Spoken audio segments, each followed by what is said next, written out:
all take our seats? If we could all take our seats, folks. I think I'll go first to try and do it at like a time thought. And Article 42 is going to be a mess, so I might have to tap into. Ladies and gentlemen, can we all take our seats? Yeah.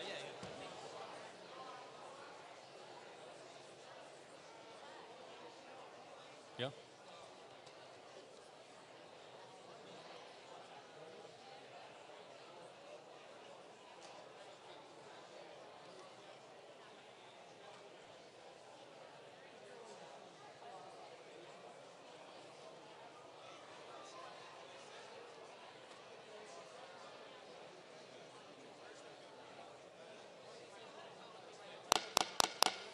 Folks, can we go?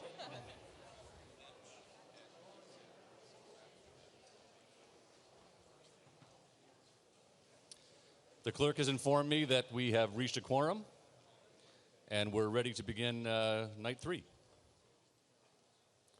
As you know, we postponed by motion Article 24 until Monday night. Is that right, Chairman Conlon? Okay. So we will then pick up with Article 29.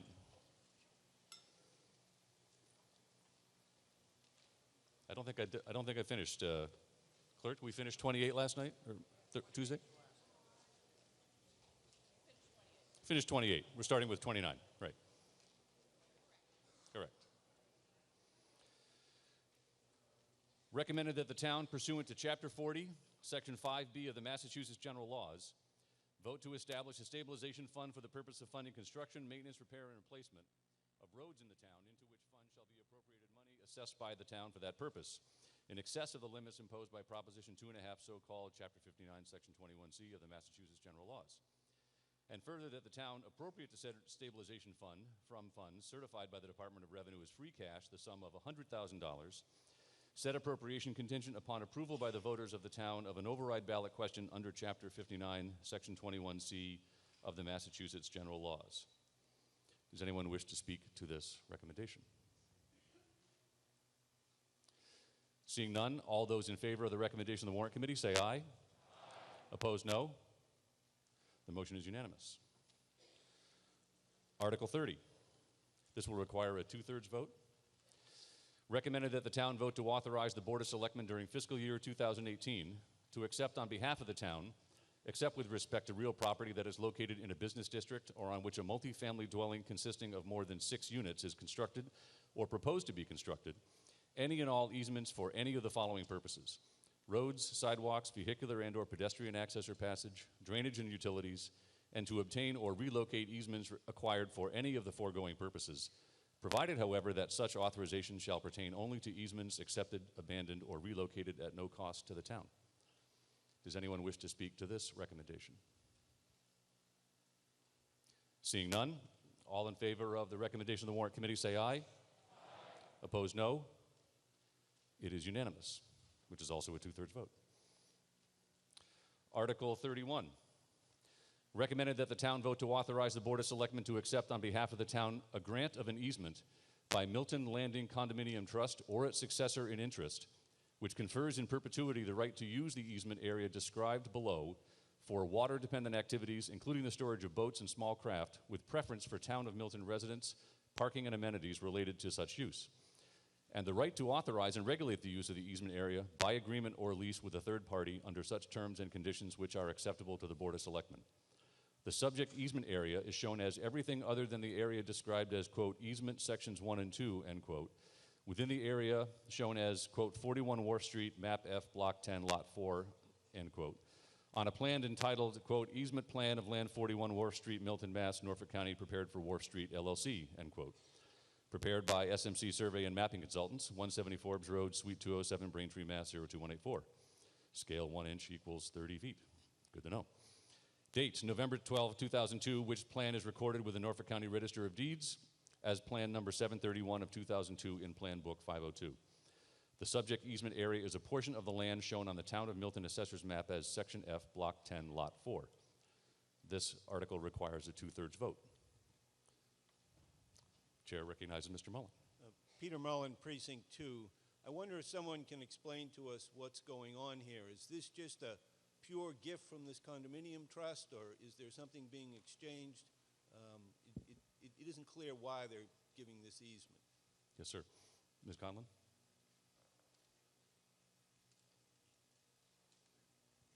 Thank you, Mr. Moderator. And the town planner is going to help us get a map of it, which is no longer on this screen, Bill.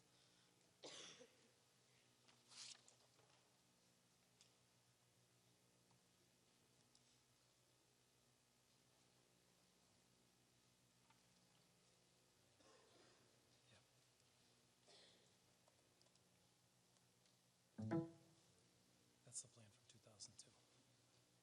Why don't we go? All right. Why don't we go to the other one?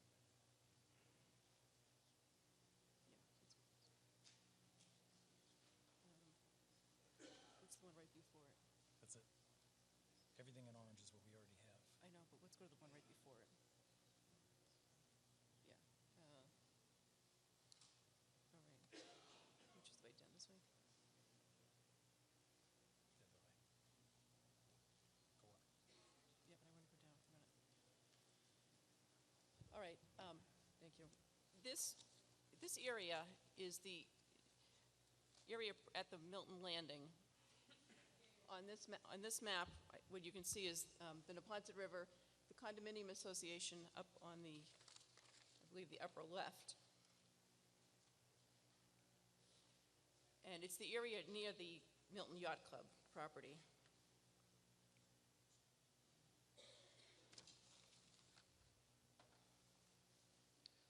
On this particular screen, the water is on the right, some privately owned land on the left. The orange, purple, and green are the areas that we're going to briefly mention.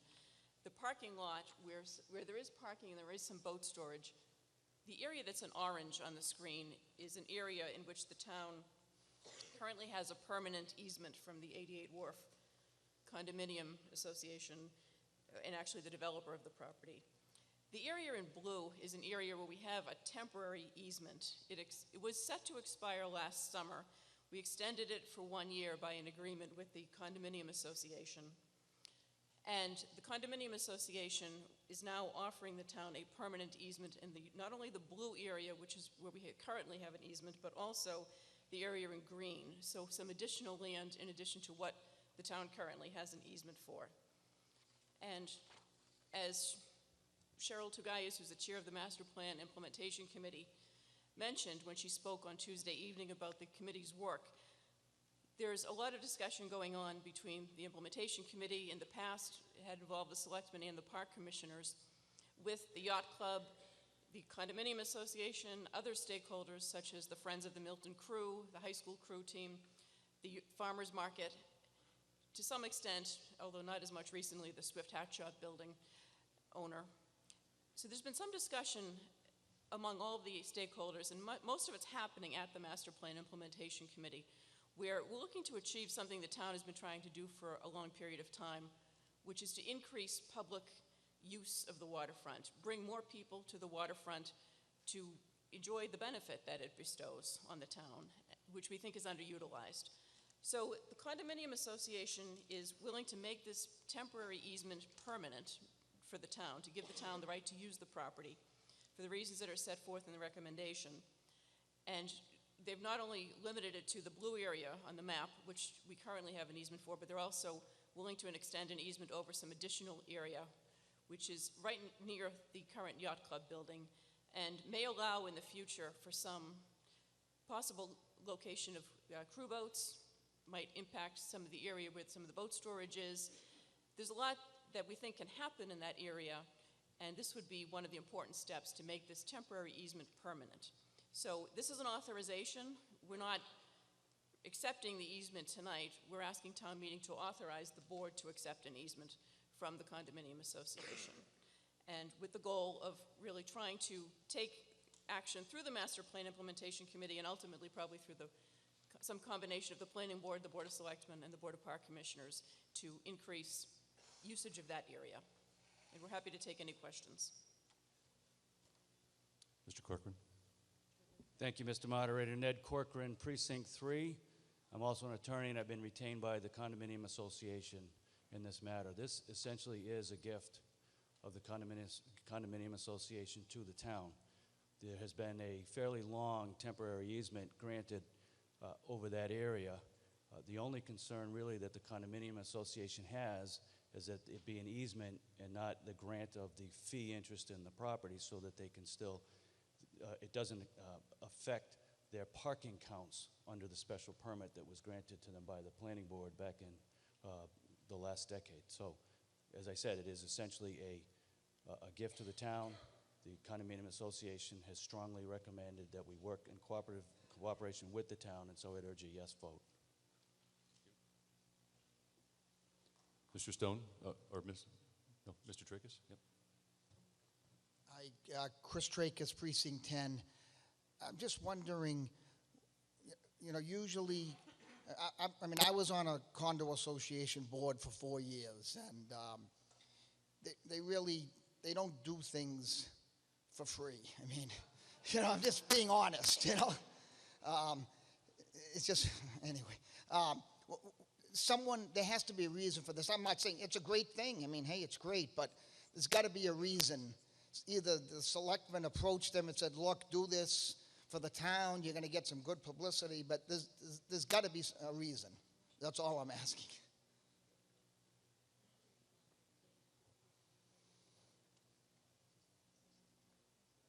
You're just not used to altruism out there, huh? So, darn shame.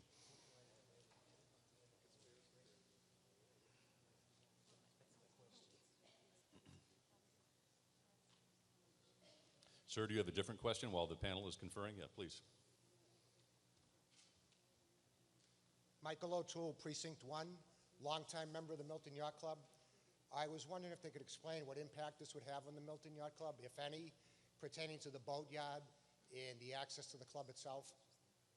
Thank you. We'll pause there. We'll start with the first question. I can take the last one, too. Chair recognizes Mr. Clark. The issue right now is the boat storage for the yacht club has been on the area that's in blue. That area is due to expire.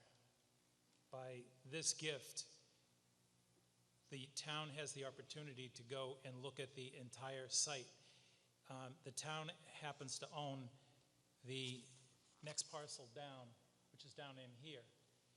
The town is actually, through the Master Plan Implementation Committee, is actually working on a study for that whole area, which includes the yacht club. What do we want the yacht club to look like in the future? What do we want to have the public access down here look like? We know that we don't want to have any effect on the special permit that was granted in 2002 to 88 Wharf. Those parking spaces that are there, and they allowed for a bonus to be built into that building. So they can't let those things go away. There are 2 easements across the front that are in perpetuity. All we're doing now is taking the rest of that parcel and allowing the selectmen to accept it as an easement, the whole parcel, so we can do different things with it. We don't know what that future of the yacht club is going to be. This does not in any way preclude you from doing anything. That's everything on that waterfront is up in the air. It's willing to, go to the Master Plan Implementation Committee and have those discussions. The discussions that have taken place down in that area, the yacht club has been present at. People from 88 Wharf have been present at. There's business owners down there have been present. It's meant to be an inclusive group, not just a few people making a decision. We have another study that we're doing down there that will be doing the same thing. How do we make it more inclusive? Having access to this whole parcel strengthens our use of our own parcels now, which are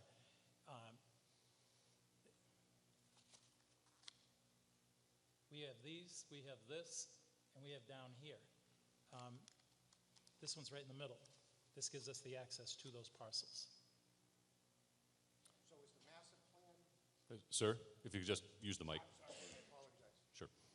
So is the master plan in time proposing to do away with the yacht club and the storage of boats No. down there?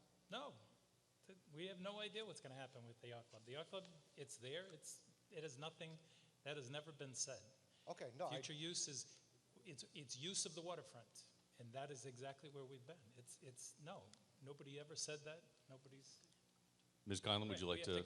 We have to go out for rebid because it has the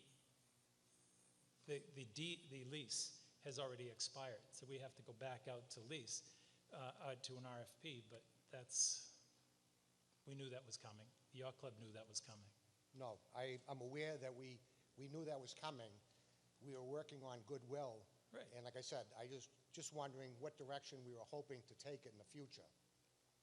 Ms. Conlon, you're recognized. Thank you, Mr. Moderator. Just to follow up on what the planning director said, the issue of the yacht club lease is really separate from this article.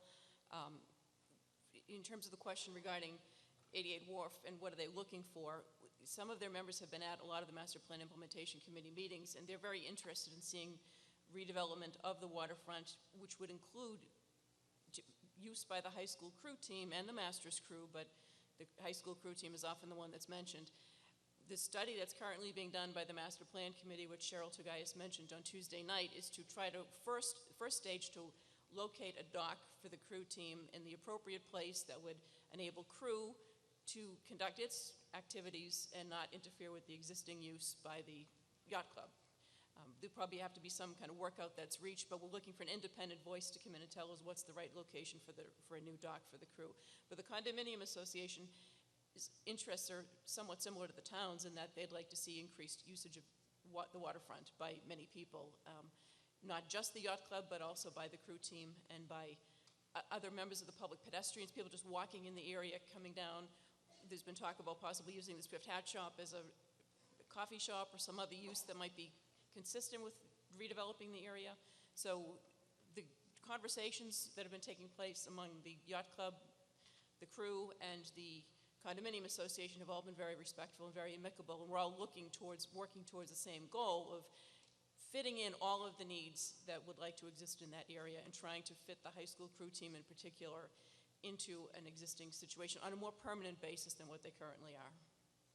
So I hope that's helpful. Does anyone else wish to speak to this motion?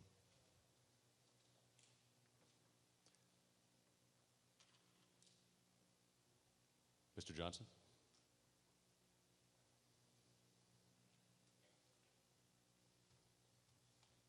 I have a question. Could you introduce yourself and Scott precinct? Johnson, 11 Hillside Street, Precinct 9. I'm curious if the crew team is only high school people, or are there adults on the crew team also? There's a master's component to it, so there's adults in there too. And how large is the master's component, please? What? How large is the master's component? How many members? Terry, how many?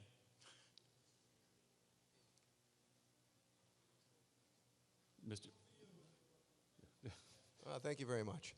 I'm also curious about, is there any protections built into this for the existing yacht club there? I'm not a member of the yacht club, it's just they've been there a long time. Or, you know, I kind of see there may be a possibility of some conflicts here in the future as development goes forward. And just curious, is there any protections for the yacht club itself? I think part of that answer is without this easement, they don't have a place to store those boats. Mr. The Johnson, yacht club doesn't. Excuse me, Mr. Johnson. Yeah. I know you're a new town meeting member. We try to avoid the back and forth. Okay. So if you could ask a question and a follow-up as part of our protocol, and then I'll yield the floor to someone else, and when everyone's done, you could come back and ask some more Right, questions. so there is no protection for the yacht club. That was my question. Thank you. So, Mr. Johnson, I think you've asked two questions. Right. I'm limited to the number of questions? Yes. Okay, thank you very much. Yes. Can I get Mr. Driscoll to answer the first question? Please. Number of people? Yes. Would you please? Yeah, Mr. Driscoll. Yeah. Yeah, good evening. Terry Driscoll, Precinct 8, President of the Friends of Milton Crew. Currently, we have 26 masters in the program. The program continues to grow. They row at high tide in the mornings before work. It's a great program. Anybody who wants to join, would love to have you. And we have approximately 60 high school athletes rowing in the spring and the fall. And it's a growing program. It's run by a board of directors made up of citizens from the town. It's a 501c3, so we fund the boats, we fund everything on our own.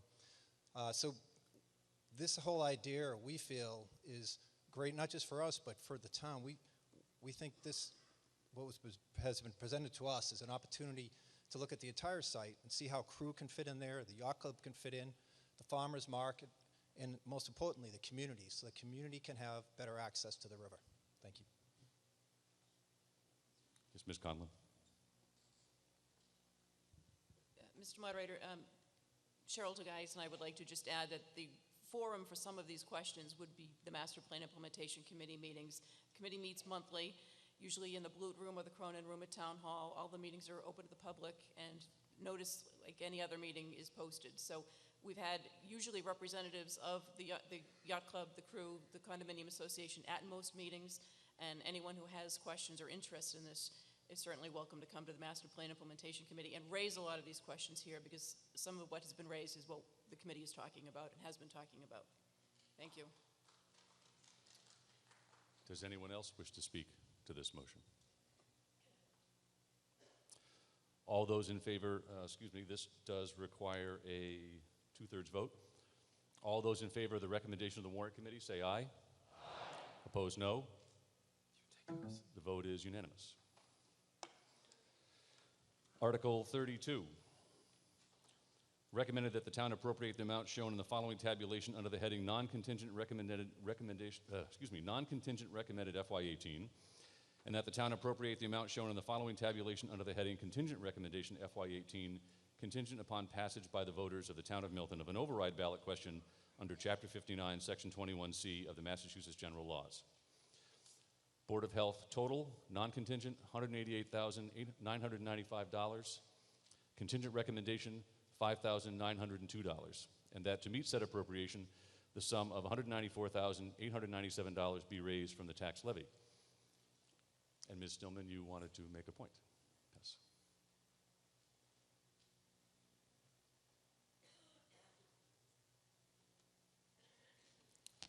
Thank you, Mr. Moderator. Good evening. My name is Lori Stillman. I'm Precinct 2 Town Meeting Member. I'm here on behalf of Caroline Kinsella, who's the Director of our Milton Health Department, and she asked me to make the following announcement. The opioid epidemic has led to the deadliest drug crisis in U.S. history, even deadlier than the crack cocaine epidemic in the 1980s and the 1990s. Drug overdoses now cause more deaths than gun violence and car crashes combined. But this epidemic is not just impacting low-income, high-stressed communities. It's affecting communities like ours as well. We want to invite you to the next meeting of the Milton Substance Abuse Prevention Coalition, to be held this Wednesday at 7 p.m. at Parkway Methodist Church. The topic, opioid crisis, our community. Any Milton resident is invited to attend, and for details, visit the coalition's website, which last year I discovered was visited by over 1,600 individuals. Our website is milton-coalition.org, and I hope to see you there on Wednesday. Thank you very much. Thank you. Does anyone wish to speak to this article? Mr. Stone. Thank you, Mr. Moderator. Jeff Stone, Town Meeting Member, Precinct 1. So I want to amplify what Laurie Stillman just said and tell you a little bit more about our Milton Substance Abuse Prevention Coalition. Because of my work with the Massachusetts Health Council, I talk with Prevention Coalition, Opioid Coalition leaders around the state on a regular basis. A couple of weeks ago, I was in Acton for their community opioid coalition meeting, and just last night I was in the city of Revere for a meeting that was hosted by the mayor. Milton has done amazing things under the leadership of Caroline Kinsella, Laurie Stillman, Deborah Milbauer, with help from Milton Hospital, Milton Public Schools, the Women's Club, Fallon Ambulance, Walgreens, a whole lot of residents and people I'm forgetting. Laurie just invited you, and she said, I'm going to pick a fight with one word you said. You said, any Milton resident is invited. I would change that to every Milton resident is invited. This is an epidemic that is showing no signs of abating. I thank you for indulging me in this and preaching a little bit, but we had 1,500 people die of opioid overdose in 2015, about 1,600 people last year, and those are conservative numbers. It can affect any family, any community. The meeting that we're having next week, Chief King and a representative of Fallon Ambulance are going to talk about recent opioid deaths in the last period in Milton. I don't know how many there are. But don't think that any individual in here or your loved ones are immune to this. Somebody said recently to me that all of us are just one injury away from becoming addicted. That's very heavy language, but there's a lot of truth to it.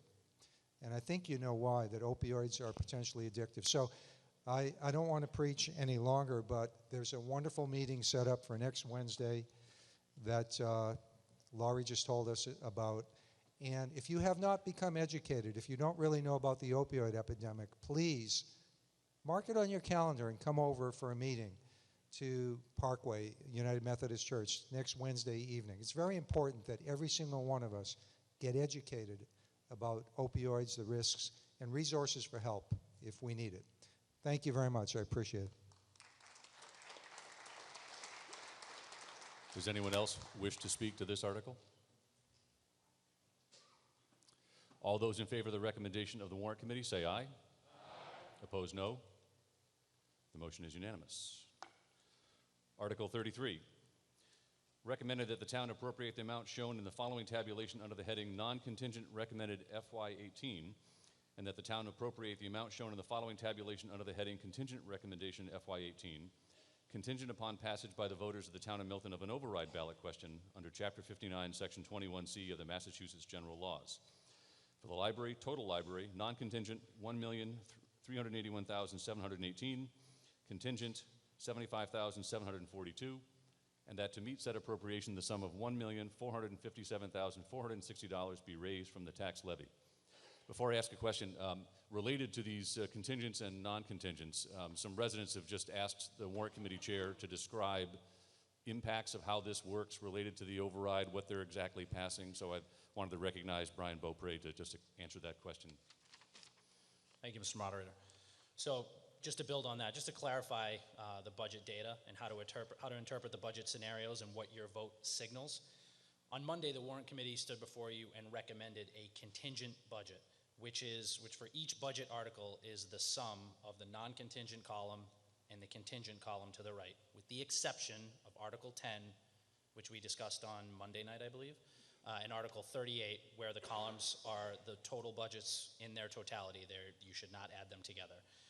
A vote in favor of the Warrant Committee recommendation signals your support for a townwide special election to vote whether to approve a contingent or non-contingent budget at a date to be determined by the Board of Selectmen, where that if the override fails and the non-contingent budget takes place, the cuts that we discussed on Monday get triggered.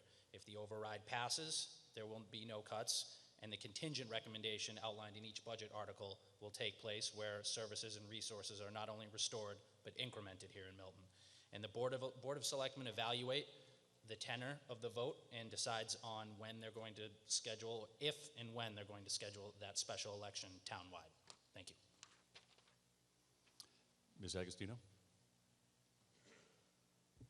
Diane DiTullio Agostino, Precinct 9. And thank you very much for explaining the override versus non-override, because it actually leads into what my point was regarding the library budget. And I was very fortunate today that the director of the library attended the Milton Chamber of Commerce, so he was able today to put together the information that I was looking for to present to town meeting. Not that we don't want to support the library, but it's very important. When I obtained a copy of the annual report, and I immediately, there's one thing I look for every year. What's happening to the Nathaniel Kidder Trust Fund? And it's interesting that it's always been under the trustees' report, and it wasn't there this year. It wasn't even mentioned. So I spoke with the, not the trustee, the treasurer of the town. So I spoke with the treasurer of the town, and he said, oh, the accounting department ended up putting it under their budget. But the important thing to remember, and I will take the director's invite up to attend the trustees meeting to bring them back on the history of this trust fund with Nathaniel Kidder that was reviewed back in the early 1990s, because for many, many years, the trustees of the library didn't realize that this trust fund was under the care of the treasurer of the town, and they weren't doing anything with the money. And they weren't using the money, and we were having quite a few overrides over the years. And it's interesting to all of us sitting in this room, because we're asking for residents to give us extra money, when in fact, Nathaniel Kidder, and we heard great things about him on Monday night from the Milton Arts Center individuals, gave us that money to be used for virtually anything they wanted. I do agree with the trustees, it shouldn't be used for salaries because those are reoccurring, but items such as we have before us, books and related materials, $7,695, it's a small amount. So to look at some of the numbers, the treasurer did inform me, and he has the fiduciary obligation to manage that trust, although he has agreed with the trustees to move the place the funds are currently being managed, but it's up to him to actually authorize the distribution of those funds for the purpose of the library. The trust principal was $25,000 many years ago. The value from the treasurer as of Monday was around $129,000, just about $129,000. So you look at those numbers and you say, and all these years, for those who have been here a while, you know this isn't the first time I've stood up on this issue. You look at it and you say, that's $103,000 of earned interest that has accumulated over the years. And earned interest doesn't then become principal of a trust. So I rise just to bring this point up. Who knows if I'll be here next year, but I will, on May 15th, meet with the trustees to review the purpose of that trust, because I think it's important for us as town meeting members to know that any trust they have, in fact, in the letter he just handed me tonight, they're actually going to have a committee to try to introduce more oversight of all of their other trust funds so that they can be better managed as they have a turnover of who we have as trustees of these, of the department for the library. So I thank you for your time, and I really appreciate the director's assistance with checking out these numbers this year, as well as the treasurer's response that next year he will add it back into his annual report so we can know what those numbers are. Thank you, Mr. Thank you. Ms. Innes, you're recognized. Emily Keys Ennis, Town Meeting Member, Precinct 3. I've never been able to stand up on the library budget before. I'd like to now. A strong library is a sign of a strong and healthy community. I'm only sorry that we're not able to add more money to the library's budget. I hope you'll join me in thoroughly supporting this budget.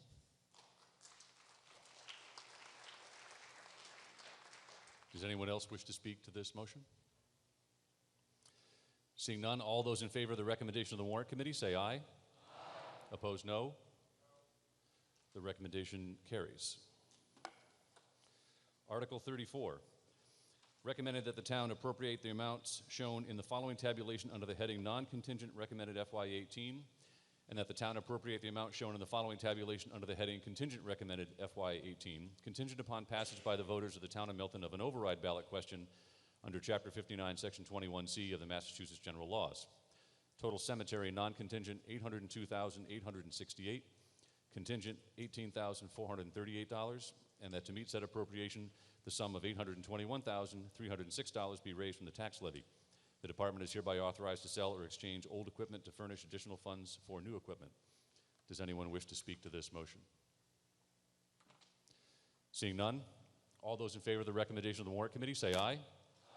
Opposed, no. The motion is unanimous.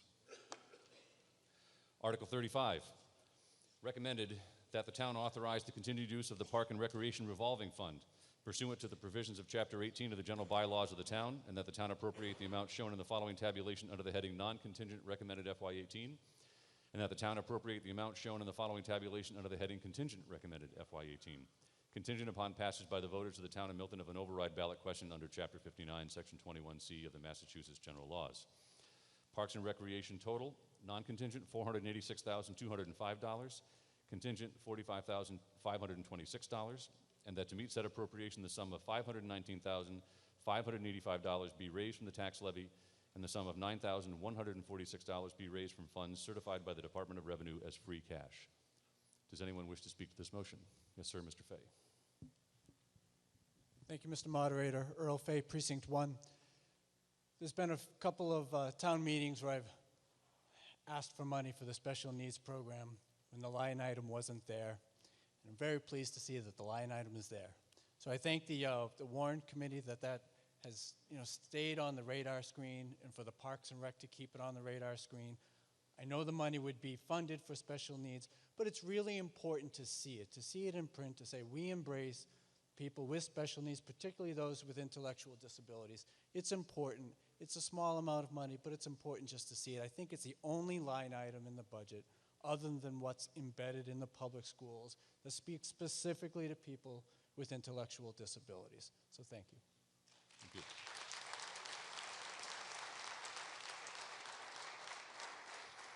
And I think Mr. Lovely, who had to donate $500 a few years ago, thanks the Warrant Committee for that as well. So that's right. Could have made it $1,500, do a bidding war. Right? Mr. Bowen. Peter Mullen, Precinct 2.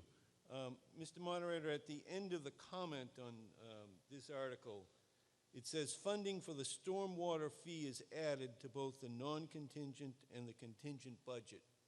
I wonder if somebody can explain that to us, as whether only the park department is paying a stormwater fee, or is that a part of the budget in other departments as well?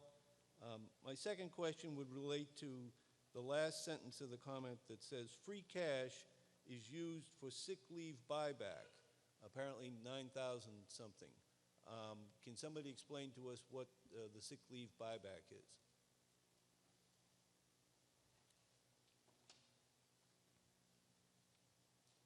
The Warrant Committee is conferring.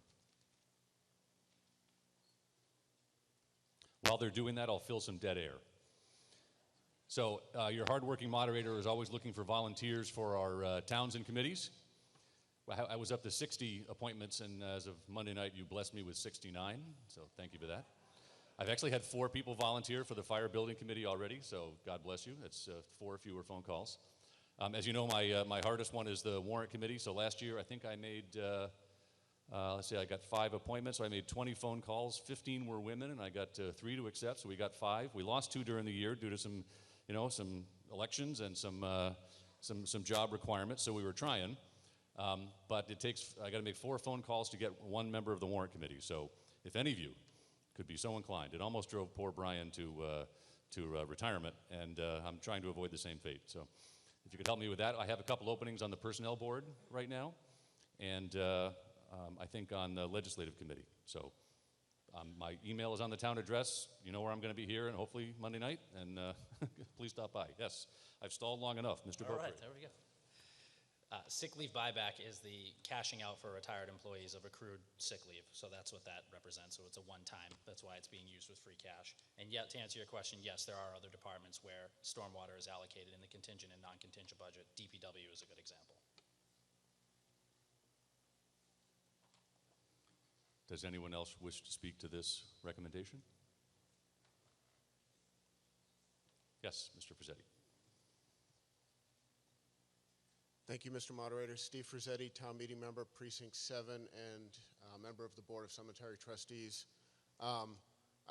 Just to touch on that stormwater fee being part of the contingent and non-contingent, doesn't it have to be paid either way? Shouldn't it be in the non-contingent part? And I don't actually see a line for it. I doubt it would go under salaries and wages. Could someone please clarify?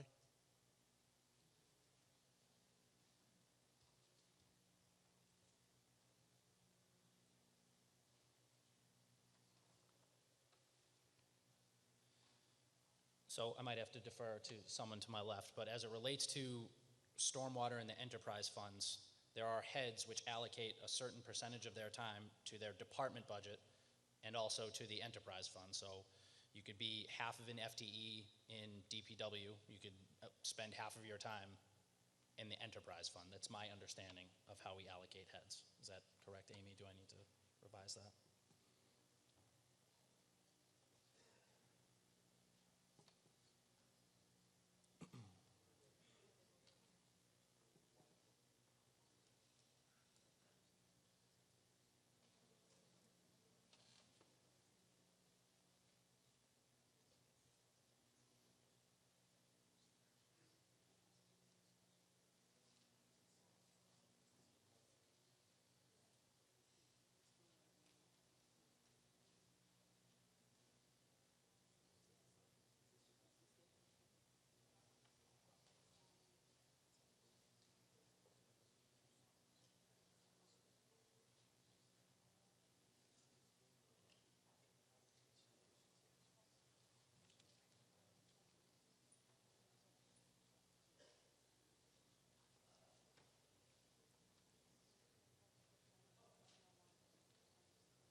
Mr. Beaupre?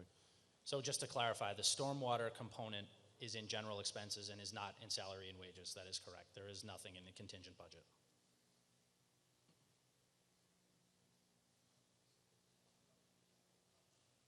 Does anyone else wish to speak to this recommendation? Seeing none, all those in favor of the recommendation of the Warrant Committee say aye. Aye. Opposed, no. The motion carries. Article 36, which is in a green sheet for you. If you still have your green sheets, please pull them. Otherwise, there should be some more up on the table.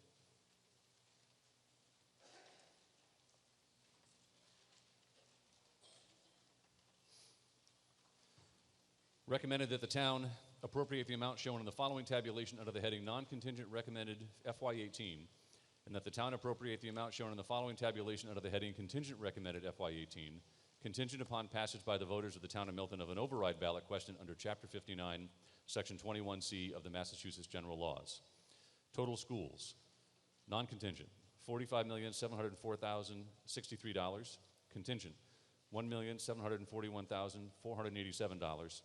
And that to meet said appropriation, the sum of $47,285,350 be raised from the tax levy, and that the sum of $160,200 be raised from funds certified by the Department of Revenue as free cash. Before we begin, Chair would like to recognize the new chair of the school committee, who, by the way, he and his wife are doing their part to save Social Security, because I think they have their fourth child due like now, right? So if you see him run, you'll know why. So. Exactly. Thank you, Mr. Moderator. Thank you.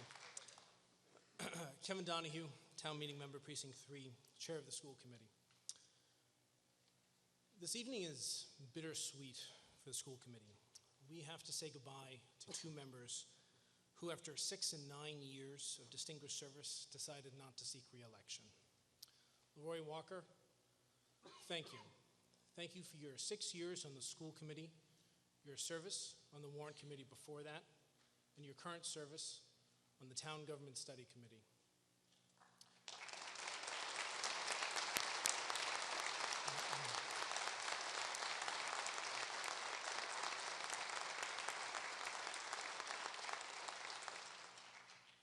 Your leadership as our chair twice has been singular Your focus on closing the achievement gaps of our minority and special education students has been unparalleled. Kristen Bagley-Jones, for the past 9 years, you've stood guard over the social and emotional well-being of the students and been an effective, relentless advocate on their behalf and for the role of the fine arts in a public education. Your presence, drive, and hard work in the committee will be missed. Thank you.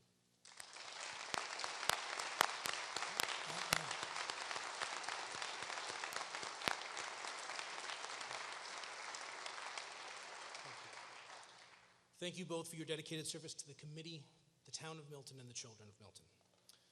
This evening, we also have the privilege of welcoming 2 new committee members. Elizabeth White, Ada Rose Marin, congratulations on your election. Welcome to the school committee. We look forward to years of productive work together.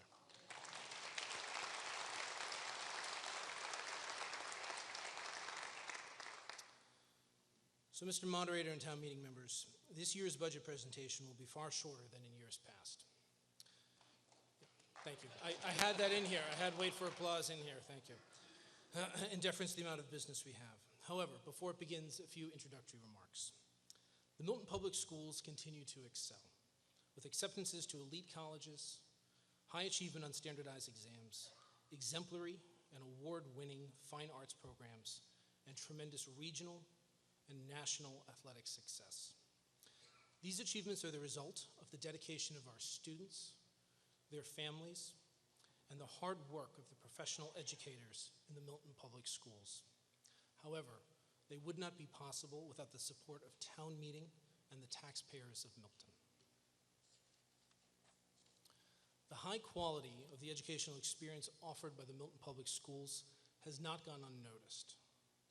Our public schools have become markedly more popular in the past 10 years, over which time there has been approximately 10% growth in our student body, which has increased from 3,600 students in 2006 to 4,019 students currently.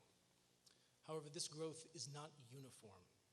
Enrollment in the Milton Public Schools elementary schools has increased an astounding 24%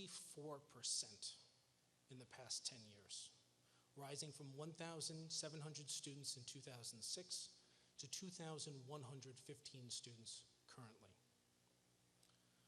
Given these enrollment changes, the school committee requested a detailed analysis from the firm that manages our enrollment data in order to determine whether this is a one-time bubble or a trend. That firm indicated that these changes are a trend, likely to continue into the future, and not simply the result of marginal changes in the volume of our housing stock or the turnover of houses from baby boomers to younger generations. But rather, in particular at the elementary level, there's been a dramatic shift in the percentage of families choosing to attend the Milton Public Schools over private and parochial elementary schools. Whereas 10 years ago, approximately 20% of families were sending their children to non-public schools, that number has steadily dropped and is now at 10%. This increased popularity of the Milton Public Schools occurred in conjunction with atypical relative preservation of our home values in the setting of the 2008 recession and its aftermath, suggesting to the firm providing the analysis that there is a link between the popularity of the Milton Public Schools and preserved home values. Given the pressures of ongoing rises in enrollment and the continued pursuit of academic excellence, the school committee reviews our budget on a near weekly basis to determine how best to distribute our financial resources. We are keenly aware of the outsized role that our budget plays in the overall town budget, and we work to spend your money in the manner that best benefits the children of this town as judiciously as possible. We look for ways to spend money, save money, big and small, such as renegotiating our phone and energy contracts, saving $23,000 and $12,000 respectively, increasing our Medicare service claims, resulting in an increase of $63,000 this past fiscal year, maximizing the number of special needs students serviced in Milton to reduce out-of-district tuition, renting our facilities to responsible parties, which supplements our maintenance budget, and consolidating functions and software platforms with other town departments. However, more importantly, we look for ways to effect significant structural changes in our budget in an effort to make the school budget more sustainable. To that end, the most recent negotiations with the teachers union, in conjunction with the Board of Selectmen, we negotiated significant changes in the responsibilities for the healthcare costs that will save approximately $400,000 per year once implemented. As you listen to the detailed budget presentation that follows, be assured we are spending your money as judiciously as possible. But these budget scenarios present a clear choice between excellence and adequacy. We sincerely hope you will help us continue our proud tradition of excellence now and in June. Thank you.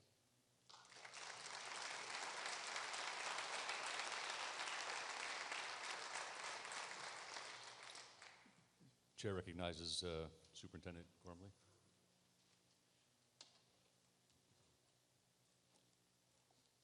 Where is Glenn? Good evening. Thank you, Mr. Moderator. Good evening, town meeting members and viewing public. Tonight, we're going to present our Milton Public Schools fiscal 2018 budget to you. To put this budget in context, we developed this budget with our leadership team of principals, and then Dr. Donahue referred to, we meet with the subcommittee of the school committee every Monday or Tuesday morning, and we analyze every facet, every part of the Milton Public School budget. I'd like to recognize former chairperson of the school committee and the finance subcommittee, Leroy Walker, for this year meeting with the leadership team, Margaret Eberhardt and Dr. Elaine Craighead. So we developed this budget, and it's really a collaborative effort. We go over every aspect of the budget.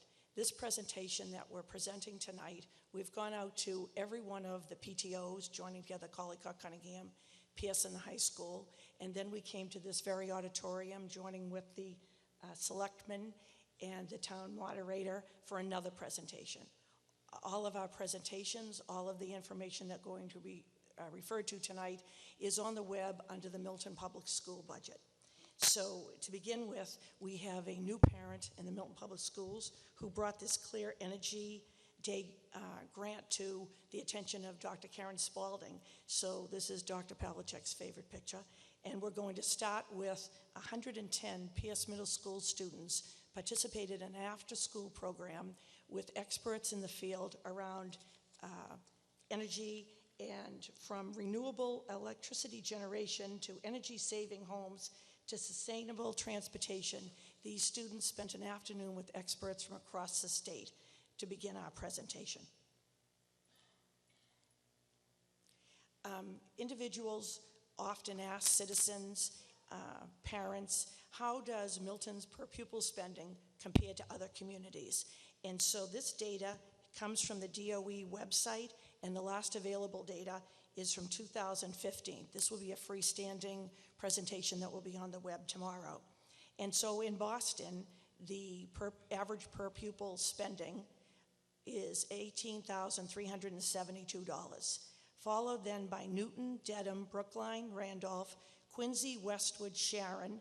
The state is $14,936, followed by Avon, Canton, Milton at $14,116, followed by Braintree. And if you go to this website, you'll be able to see all of the 359 communities for all of this comparative data. On this page, before we leave, very popular in the Milton Public Schools in each of our schools, you'll see on the left the Cunningham Outdoor Classroom, very proudly showing you their radishes. And on the right, the moderator was kind enough to invite the high school girls track team, and this is a picture of them the evening that they won the championship. Dr. Donahue referred to the student enrollment. Student enrollment has increased drastically, and it is not slowing down. Dr. Donahue referred to the firm. At the bottom, you'll see the New England School Development Council works with every school district in the state. They have access to all of the comparative data. They work with town halls. They work with around building permits. They know the right questions to ask to do the analysis. In 2014, our total enrollment was 3,937 students. In 2017, this year, 4,158 students, an increase of 5.61%.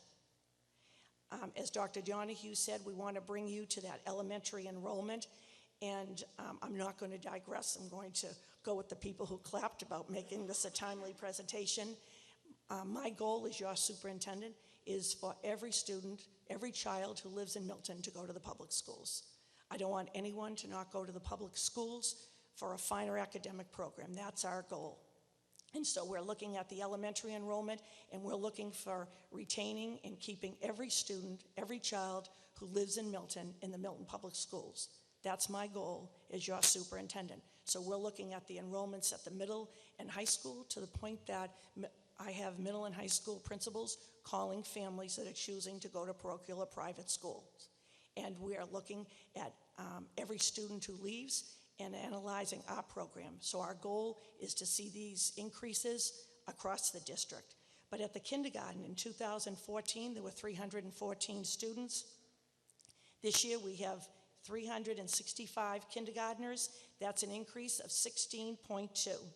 And again, the citing at the bottom, the NESDEC organization projects that our enrollment will rise to 4,515 students in 5 years, an 8.59% increase.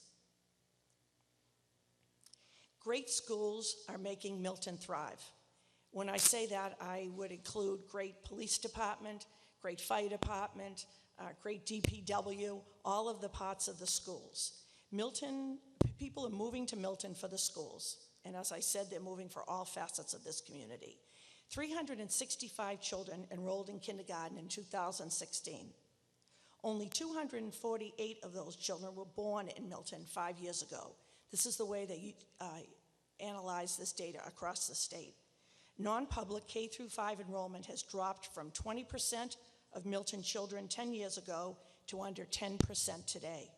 So in most communities, you can look at the birth rate and clearly anticipate what the kindergarten enrollment's going to be.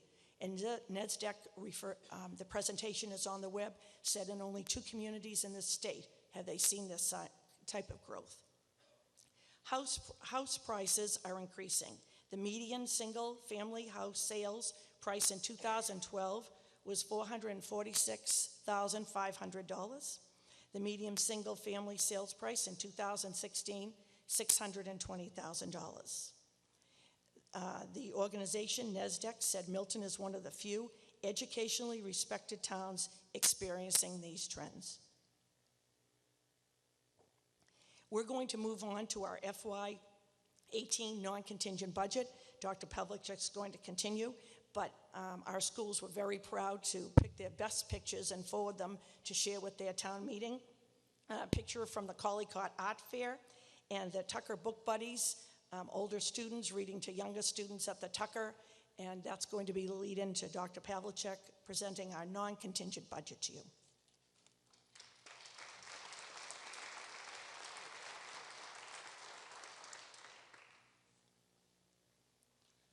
Should never follow pictures of cute kids.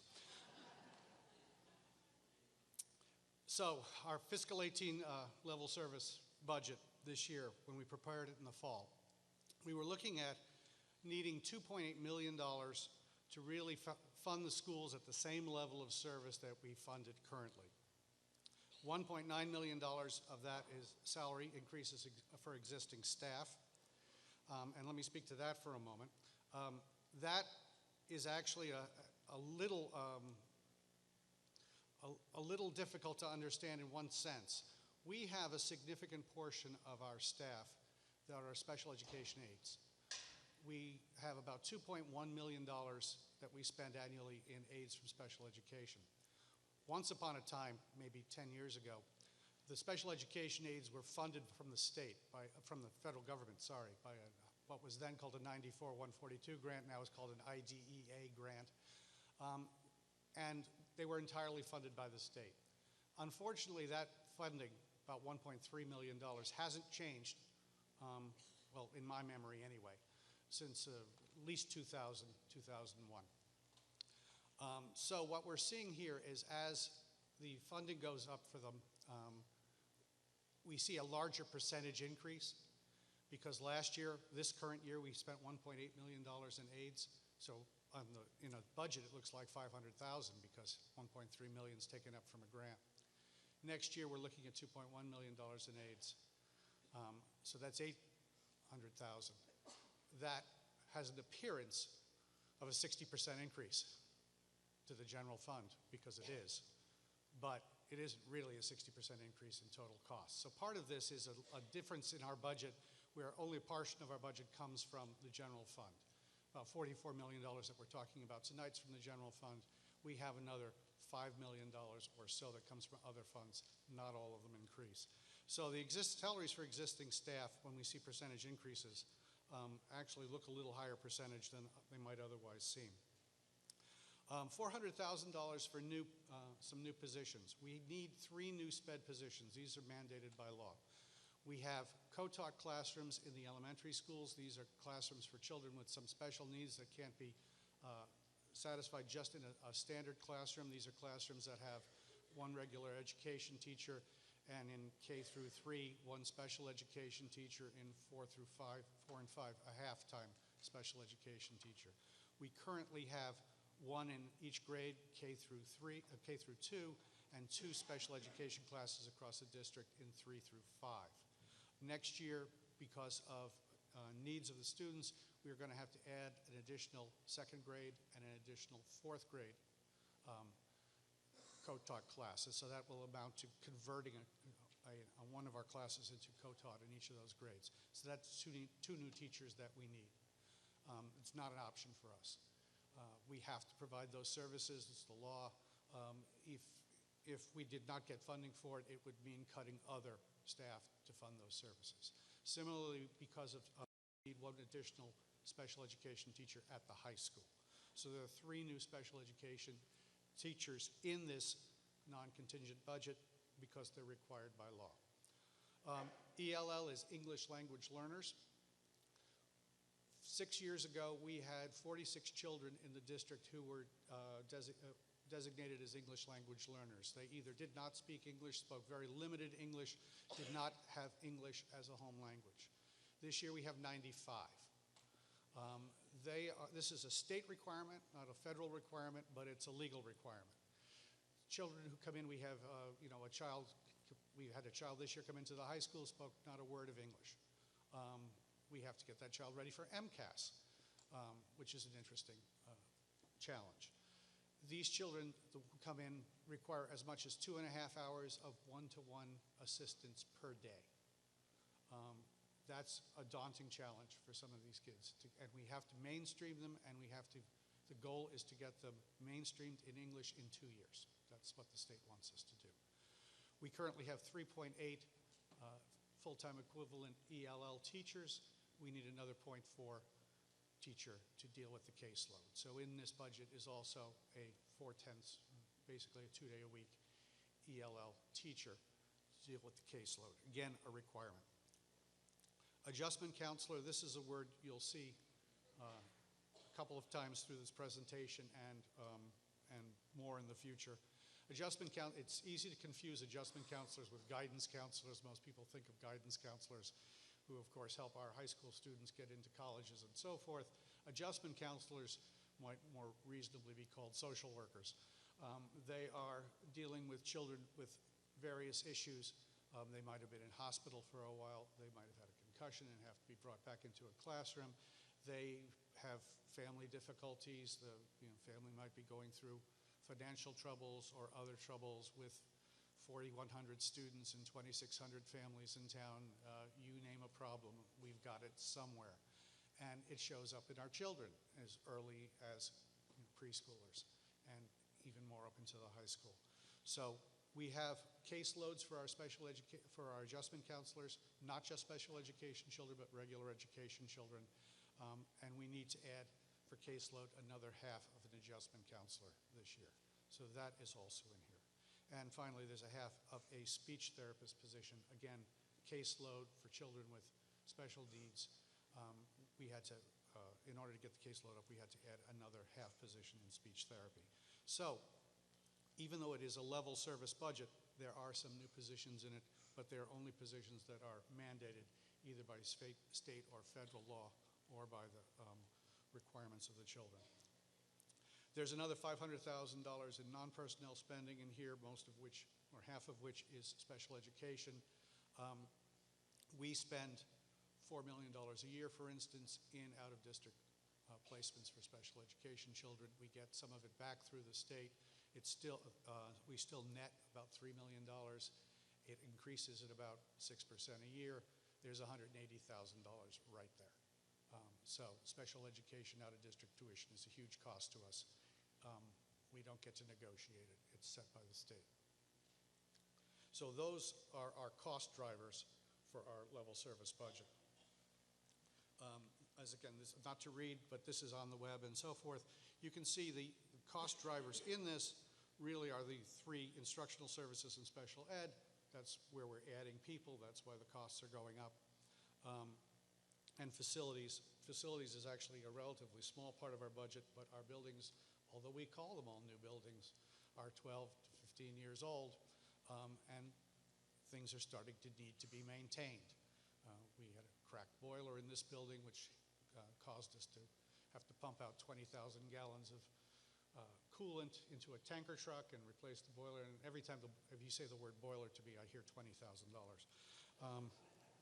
And that's about what it costs. We've had issues like that as equipment gets old, but it's still cheaper to maintain it than to replace it. So those are our major drivers.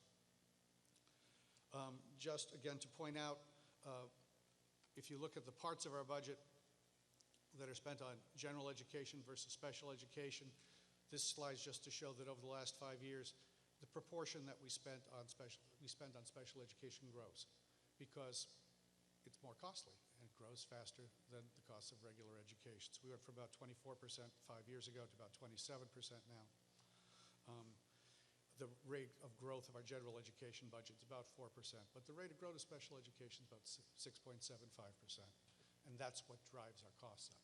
So when we see 5% increases every year, and everyone says, how can it be 5% every year? Well, we have portions of our budget, like healthcare in the town, that we don't control, that are a significant portion of the budget and that drive our costs up. Again, just to look by category, just for a visual, the three large sections at the bottom, roughly 82% of our budget is spent on instruction, instructional services, and special education in the three major categories. Leadership, administration, facilities, technology take up the rest.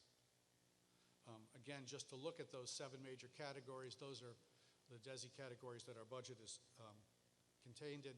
The top line here is instruction. The second line is special education. The others are the instructional services, instructional leadership, facilities, policy, and administration and technology lines. And the visual here that you should take away from this is over the last 10 years, instruction's been going up, special education's been going up, and everything else has been pretty constant. We spend our money on instruction. That's what drives us.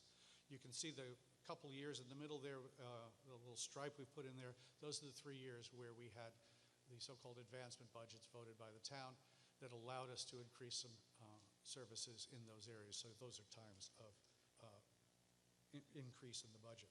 Just one other visual I take away from this. If you notice, the blue line at top for instruction starts at 15 million, the special ed about 7.5 million. It maintains roughly that 2-to-1 ratio throughout the increase here.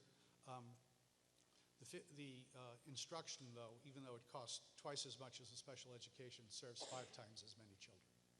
Special education, as I say, is just expensive. One that we wanted to say, there was a letter to the editor a couple weeks ago in the Times questioning the average salary of Milton teachers is $98,286. I was actually out of town when that was published, but I was getting all sorts of interesting phone calls from places I shouldn't have been reached phone calls from Milton. It's an interesting statistic, and the person took it off a Department of Education website, which was even more interesting, because if you look at our fiscal 16 salary chart, if you had a PhD and had been teaching in Milton for 30 years, which is the top salary for our teachers, you made $96,000. So having the average at 98 was a little interesting, just as a mathematical problem to figure out how that might work. And we did a little research on it and found that the surprise, the state website was incorrect. They had the right salary, but they listed us as having 240 teachers instead of 290 teachers. That took a little while of going back and forth over a week or two with the state to try to prove that that 4 was supposed to be a 9. They are updating their website at the end of May and have promised us they will correct this, because it was kind of embarrassing to see the average salary going up. So the correct average salary is $81,000 for information, up 1.6% from the prior year. And just, so where does that fit in? We had the per pupil chart. These are the same communities in average teacher salaries. I will say that one of the things, it's very hard to compare average teacher salaries across town because it's more reflective of the experience of your teachers. When we look at teacher salaries, we take a couple of snapshots. We look at what is the teacher salary of a new teacher, someone who's coming out, straight out of school with a master's degree, say, which is what's necessary for licensure, and no experience. Or what's an experienced teacher, say, with a master's degree and 10 years of experience. When we do that with these communities, which is what we did in our last rounds of negotiation, we found our introductory teachers are right at the average of the communities we want to compare ourselves to. And our 10-year teachers are about 4% over the average of the communities that we want to compare ourselves to. And we like that scenario because it means we can attract teachers, we're competitive for new teachers, and we can retain teachers because when they get to be 10 years in the system and we've put some investment in them and they've gained some expertise, they're not tempted to run away, except maybe to Boston, for better salaries. So, how will this non-contingent budget that you're faced with tonight affect the schools? Initially, and this is initially because it's been changed on the green sheet, initially the recommendation for the non-contingent budget was about $1,033,000 less than we would needed to fund the level service budget. At that time, the school committee identified 19.4 positions, full-time equivalent positions that would need to be cut. And the breakdown is here at the elementary, the middle, high, and some district-wide positions. And to go into those and explain the positions, I will turn it back to the superintendent.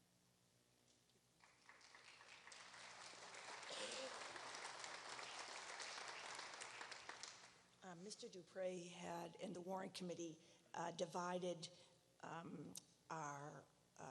we're going to do the cuts and reductions, but you divided the override requests into restorations. We've divided the cuts, reductions, and the restorations into particular levels. So the elementary cuts, reductions would be the loss of an instructional technology teacher, a 1.0 FTE position. FTE stands for full-time equivalent, and so we would have to eliminate. We have one teacher in the district serving 4 elementary schools, approximately 180 elementary school teachers, and 2,000 children.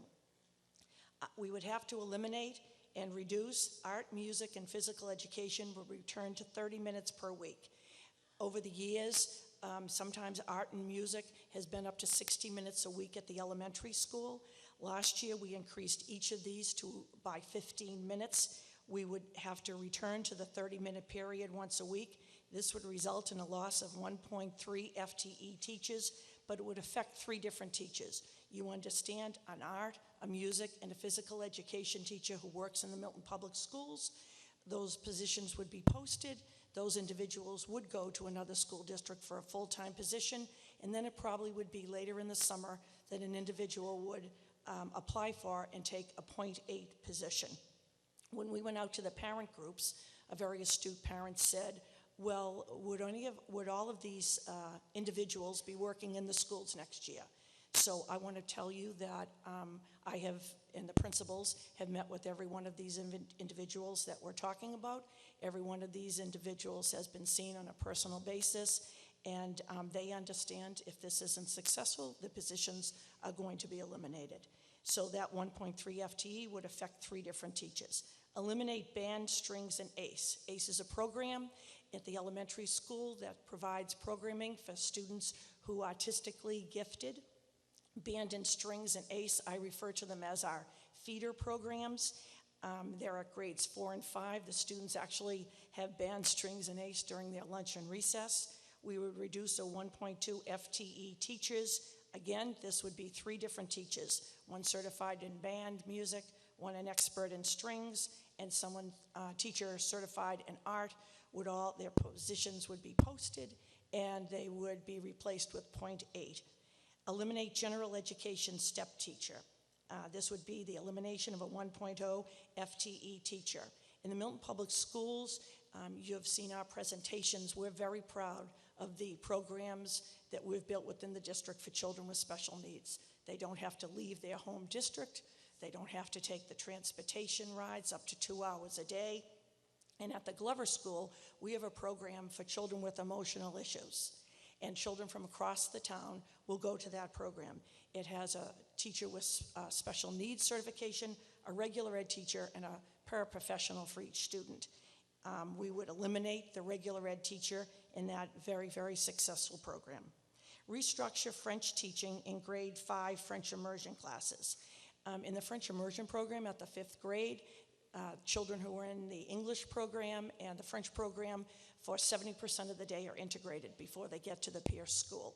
For 30% of the day, children in French immersion have French. Children in English are brought together for their English program.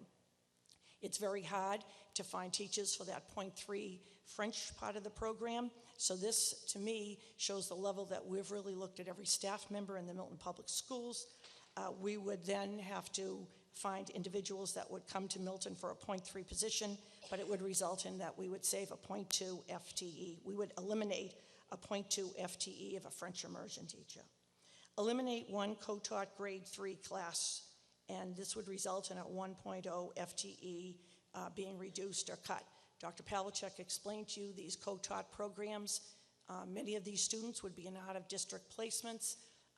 Parents at the Glover who I know, who are children in regular ed, have said to me, I want my child 3 out of their 6 years at the Glover to be in a co-taught classroom. So they're successful for children with special needs. They're successful structures for children in the regular education program who don't have special needs.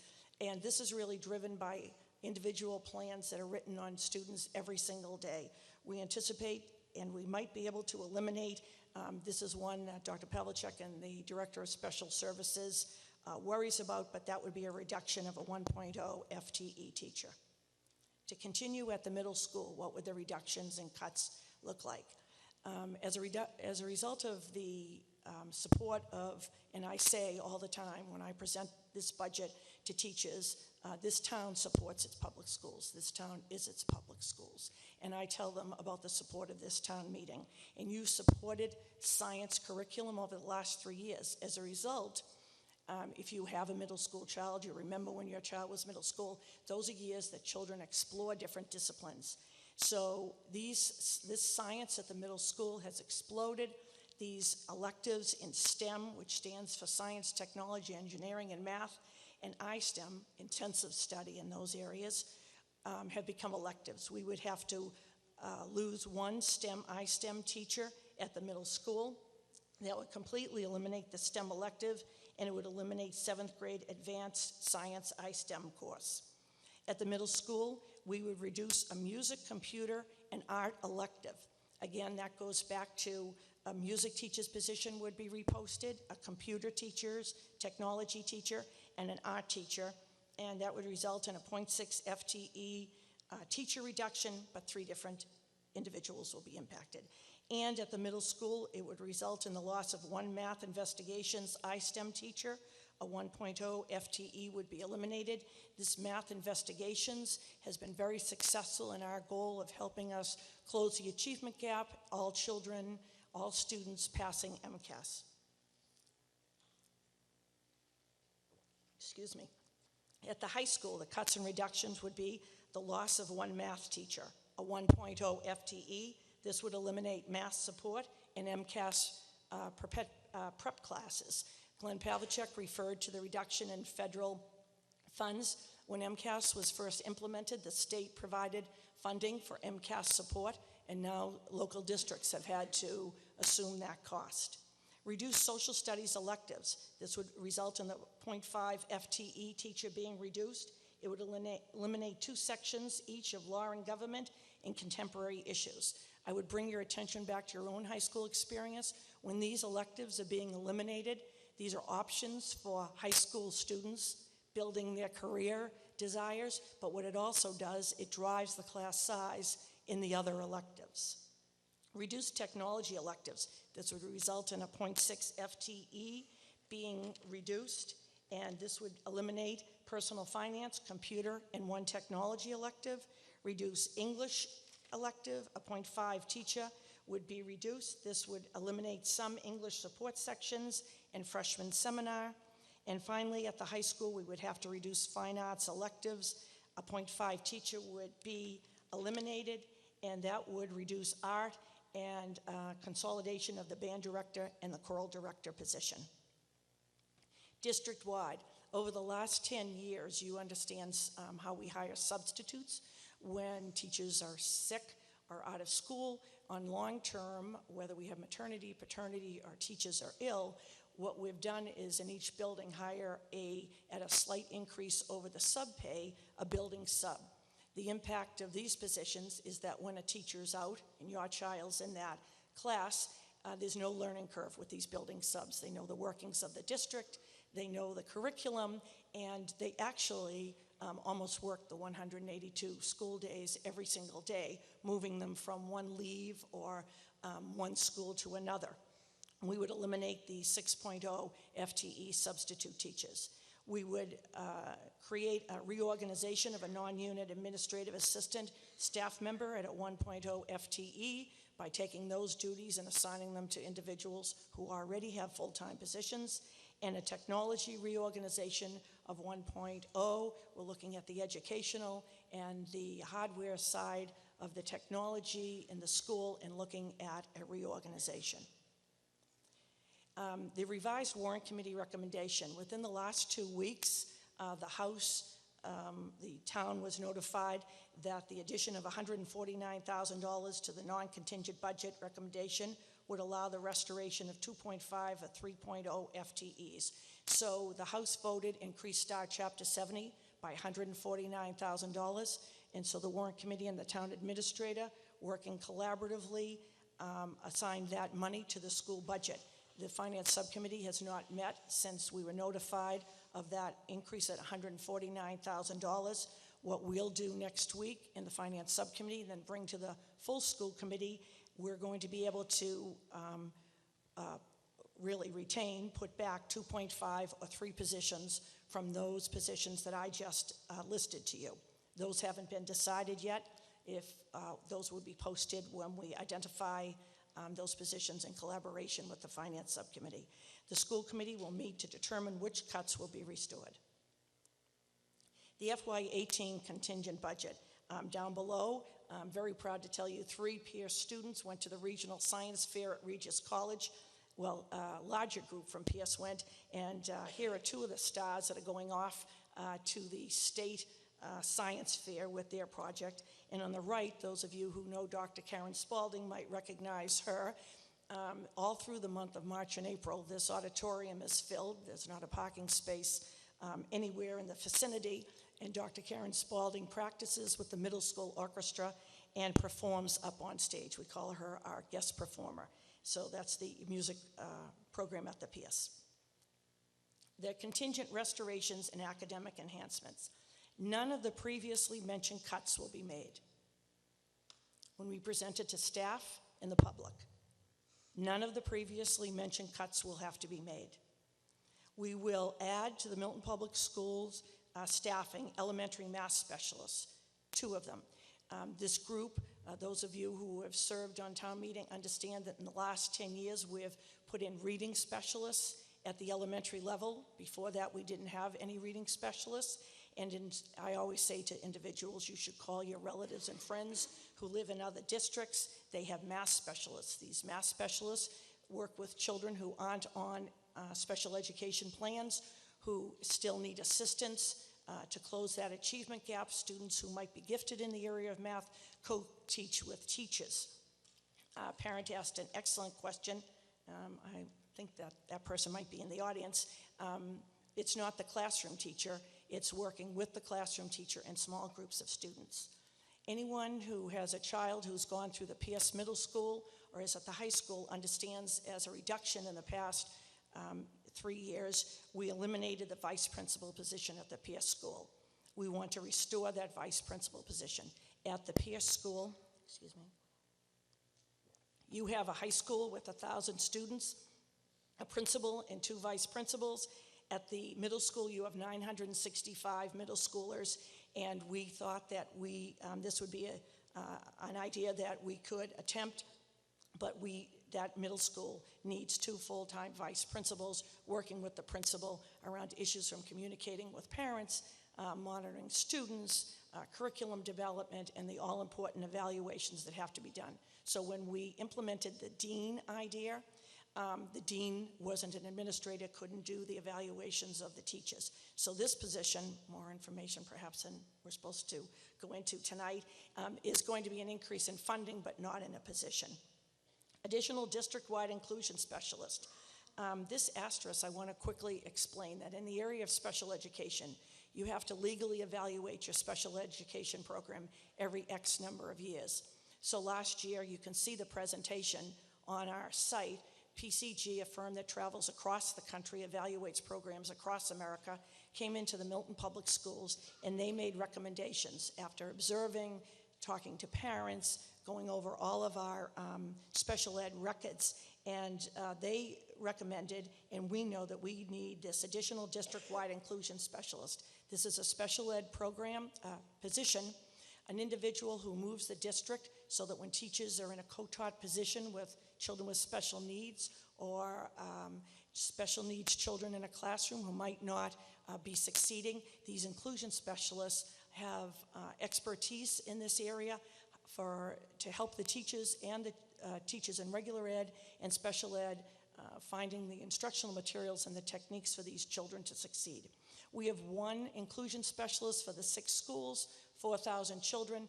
We have quickly understood that the inclusion specialist we have is an expert at the elementary level, and we need an inclusion specialist that can go into the middle and high school. Additional elementary instructional technology teacher, an increase of a 1.0. We have 2,000 elementary school children. We have 185 elementary school teachers. Your children in the town of Milton take MCAS 2.0 and park before that online as a result of the Milton Foundation for Education and the Copeland Foundation. We have the bandwidth to be able to do that, but with the level of technology, and you saw the capital expenditures, these elementary instructional technology teachers are invaluable, moving in and out of every classroom. Ms. Additional Gormley? teaching support Ms. at Gormley? Tucker grades. Just if you could keep Faster, it to the facts quick it here, up, which I it's will. been 50 minutes so It's far. going to so be easy. thank you. Additional teaching support at Tucker grades 1 and 2, replacing lost Title I funding. The Tucker School has an achievement gap. The Tucker School is your 1 school in town who is a Title I school based on economics, and this year there was a $100,000 reduction because of the census at the Tucker School.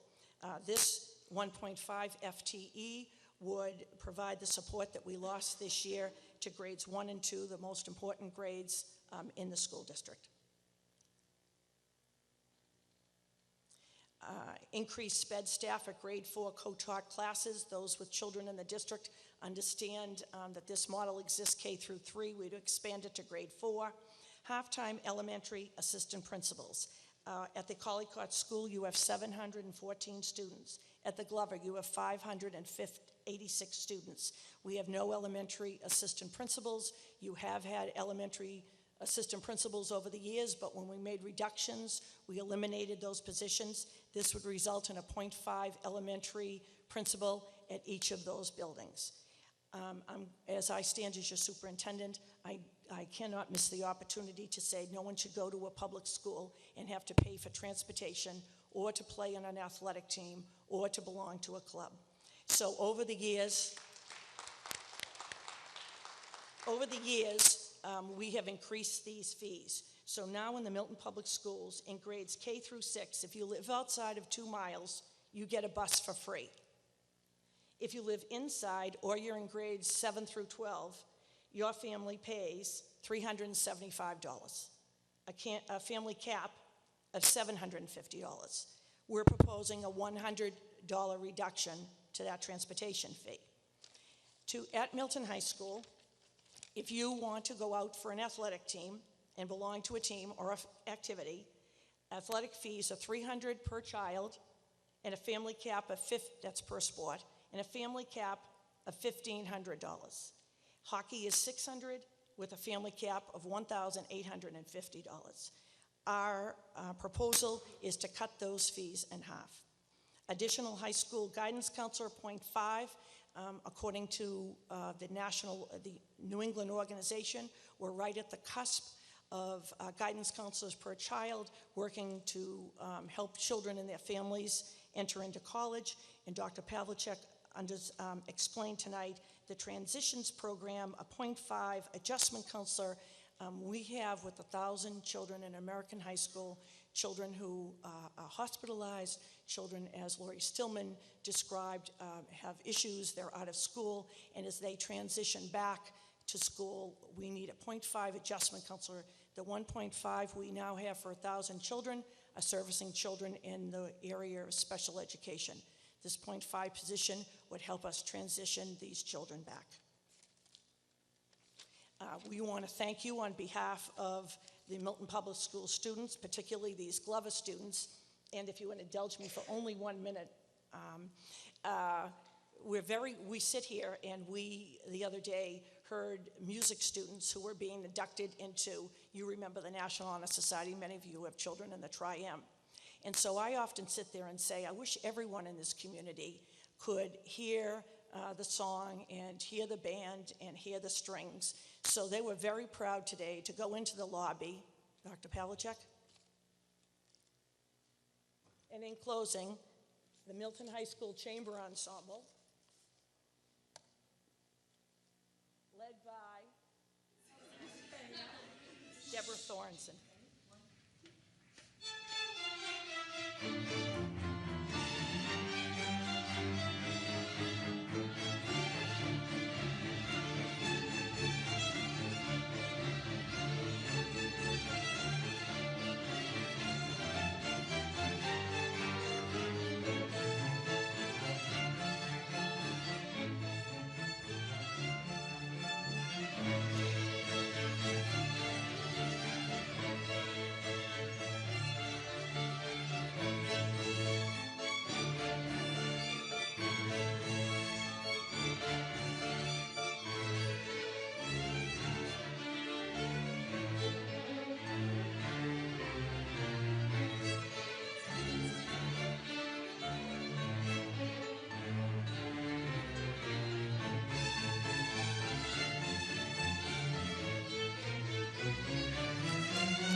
Does anyone wish to speak to this motion? Ma'am, I saw you down in front. Were you waiting in the colored shirt down on the left? No? No, okay. Mr. Chinman, I think you're up. Thank you, Mr. Moderator. Michael Chinman, Precinct 2. I had 4 kids go through the Milton Public Schools, and I was just sitting there trying to figure out how many years did I have 2 kids at the high school at once, and it got too complicated. It was a lot.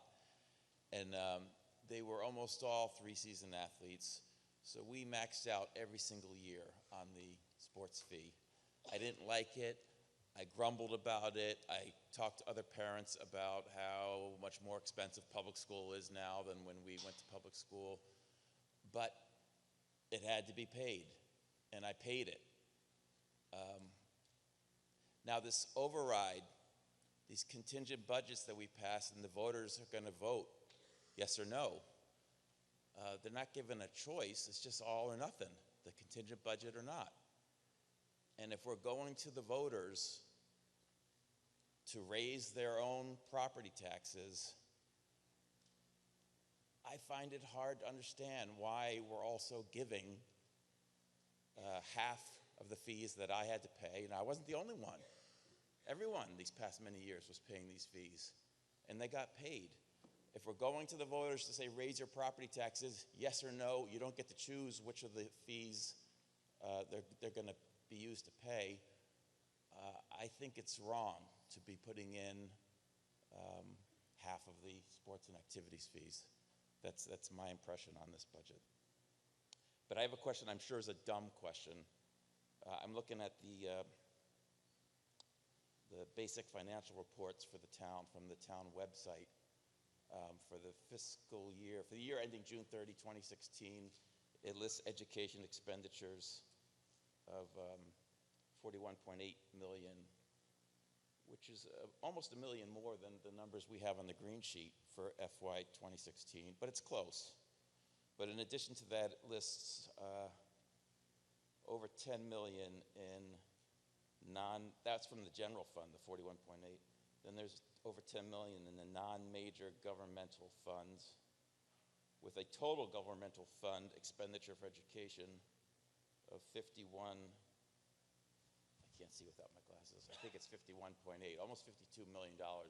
I'm just wondering what that difference is between what's appropriated and the $52 million. And the slide that was up before about the per pupil expense, I believe that's the appropriated amount divided by the total number of students. I'm wondering, shouldn't it be the 52 million divided by the total students? Those are my questions, and that's my comment on the budget. Dr. Pavlicek, to answer the question.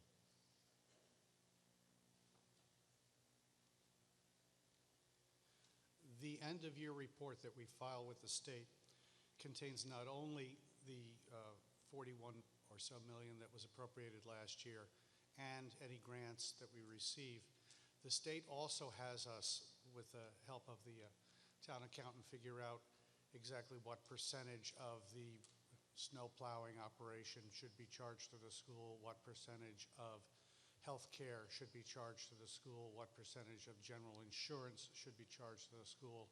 And so all of those town-wide costs are apportioned for the purposes of the Department of Education. And that 51 million is their full-in number.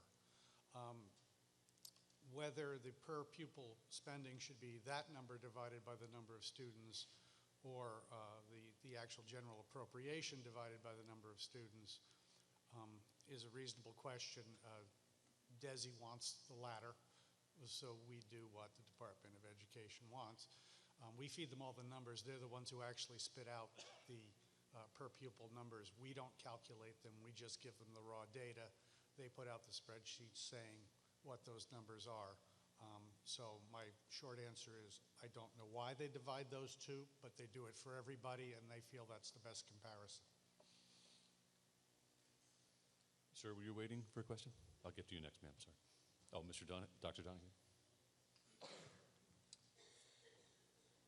Thank you, Kevin Donahue, town meeting member, chair of the school committee. To address your philosophical comment, my wife is a third grade teacher, and her line that I like is, you don't get what's equal, you get what's fair. And quite frankly, I think it's not fair that we've asked parents to pay for sports and clubs ever. And that is an injustice that we are seeking to remedy at this point.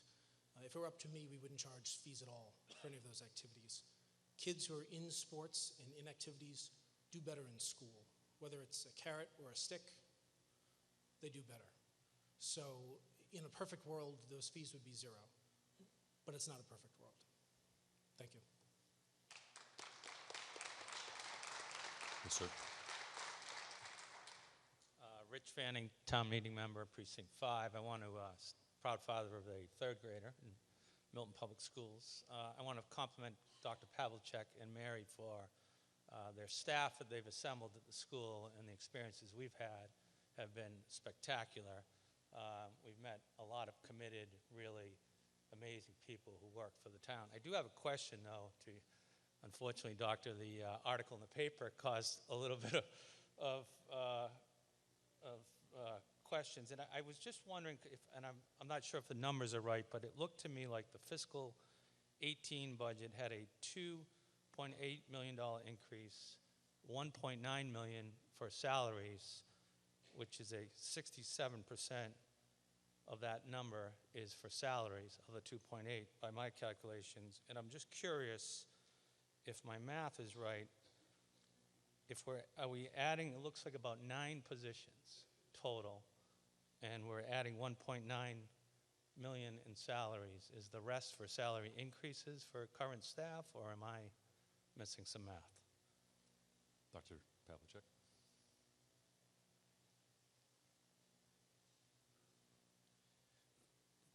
You're correct in that we're in the non-contingent budget. We are adding positions, the 3 special ed, the 5 special ed aides, and 3 part-time positions, so 9.4, something like this, positions we are adding in the non-contingent budget. Those are the ones I referred to. You are correct in that of the $2.8 million, roughly 2/3, in fact a little more actually, because some of those, there was 400,000 in new positions, is salaries, but our budget is 82% salaries. So it's in line with the rest of the budget. We are a personnel-heavy department. So the fact that if we have an 82% or thereabouts salary and we are adding more money, having 82% of that being salary is not surprising. Ma'am. Karen Friedman Hanna, Precinct 2. I rise in sadness that we're having to look at a budget that has the potential of doing such incredible destruction to our schools. But I rise also in with accolades for how wonderful our school system is. My kids were the products of the school system. They did fabulous all the way through. They've both graduated, got into every college they attempted to get into. But it was the music program that drove them to love school. My daughter now is a middle school choral director here at the Pierce Middle School. It was her dream from 4th grade on, when she heard the older kids singing in the chorus, to know that at some point she wanted to work in the schools here, and now she does, and she loves it. I was the president of FAME, the Friends and Advocates for Music Education, for at least 6 years. I think it was more than that, but I lost track, and advocated for how important music and art is in the schools. As a professional, I'm a speech-language pathologist, and I work with cognitive rehabilitation and traumatic brain injury and stroke rehab. And I can tell you that the studies all show how important music and the arts is to brain development in children, but in brain rehabilitation for those with any kind of cognitive deficits. Hospitals are embracing music as a therapeutic strategy. It is known to increase behavior, to improve behavior in children. It's known to improve math scores in children. It's known to improve language in children. In fact, the Ivy League schools are all recognizing the importance of the Renaissance child and having the arts and the core requirements as being almost equally important when they're making their decisions.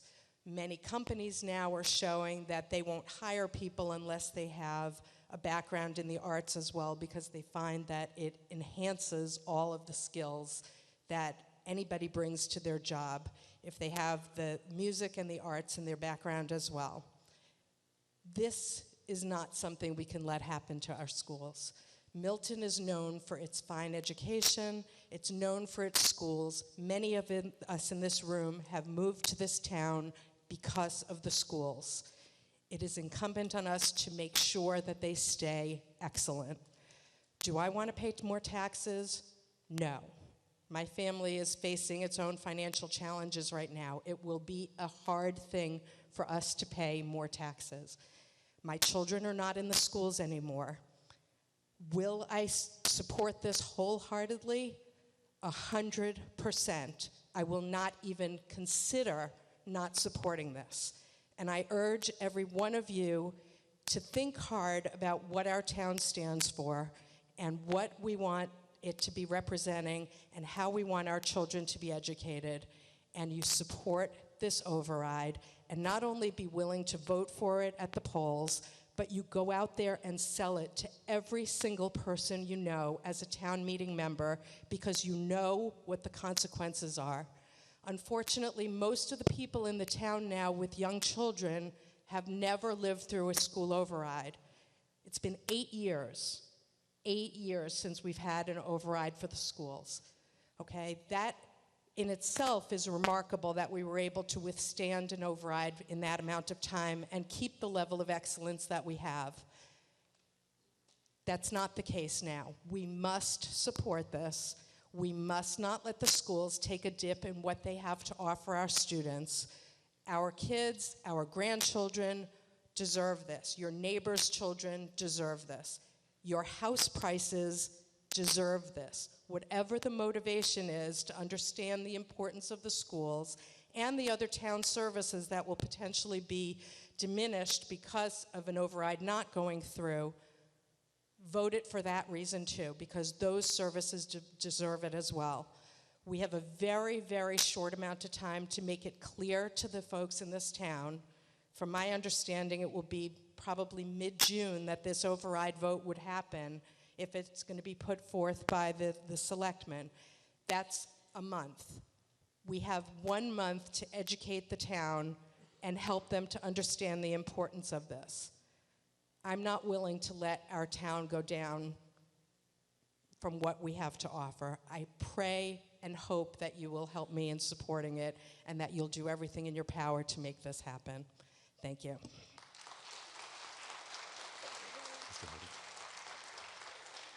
Thank you, Mr. Moderator. I'm Kevin Hardy, Town Meeting Member, Precinct 1. I have a daughter, second grader at Tucker. I just wanted to echo something that Mr. Donahue said about excellence versus adequacy. I guess in my job, I get to work with a lot of school districts across the country, all sizes, all shapes. And one of the things that struck me when I was reading the budget is the positions that we have in the contingent budget, specifically something like a special education inclusion specialist, is something that only the high-performing districts are doing.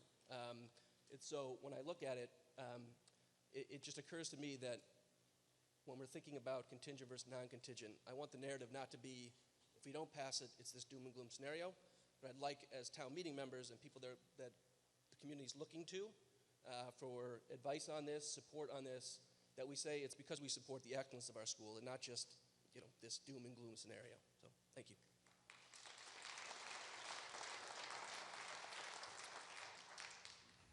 Ma'am.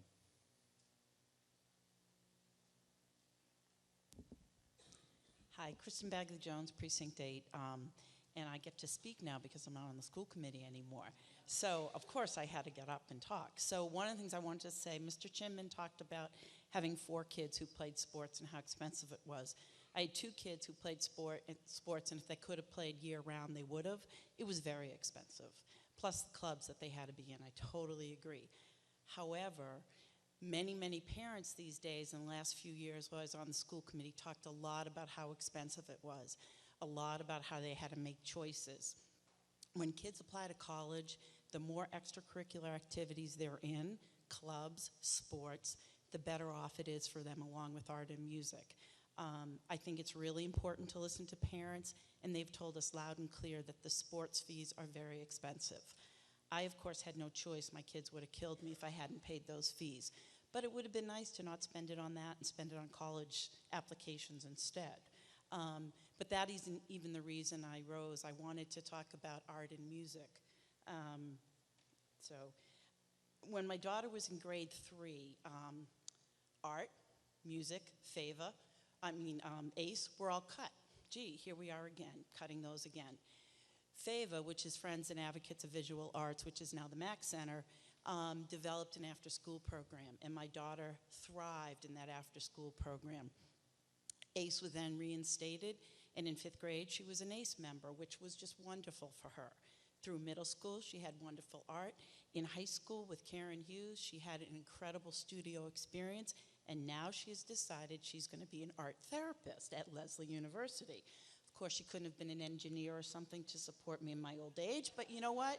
She's happy. She's happy, and it's because of Milton Public Schools that she is who she is with her art today. And then the other thing I wanted to say is the size of a classroom is one of the biggest predictors of academic achievement. Yes, a gentleman pointed out we might have to increase 9 positions while we cut 19.4. Those 19.4 are going to impact every one size of their classroom. Every single classroom size will be impacted by that. I don't want that for kids. It's not the way kids learn. I've been a school social worker for over 20 years. I know what motivates kids. Some of it is art, music, gym, sports, and class size, where teachers can know who they are. We talk about the transition room, more adjustment counselors. As a school social worker, I can tell you that on April 9th, a child in Lexington just committed suicide. In Acton-Boxborough, they had 4 suicides in one school year, a 10-year-old, 2 high school people, and a college freshman. So those transition rooms, when kids have some emotional issues, which are alive and well in Milton, by the way, just like they are everywhere across the country, we need extra support for our kids to be successful in school, and they deserve it. So what else did I want to say? And the teachers. You know, people talk about the teacher's salary and all of this, and they clarified that. But also you have to understand that those salaries are for teachers who have their bachelor's degree, their master's degree, and they might even have more than their master's degrees. They have a lot of kids that sit in front of them. I'd really like to not see teachers have 50 kids or 40 kids in a classroom. That's not what I got for my children, and I don't want it for anybody else's children. Class size is really important. Cutting almost 20 people will increase everybody's class size. So I really urge you to support this contingent budget, and I hope that we have a successful override. Thank you.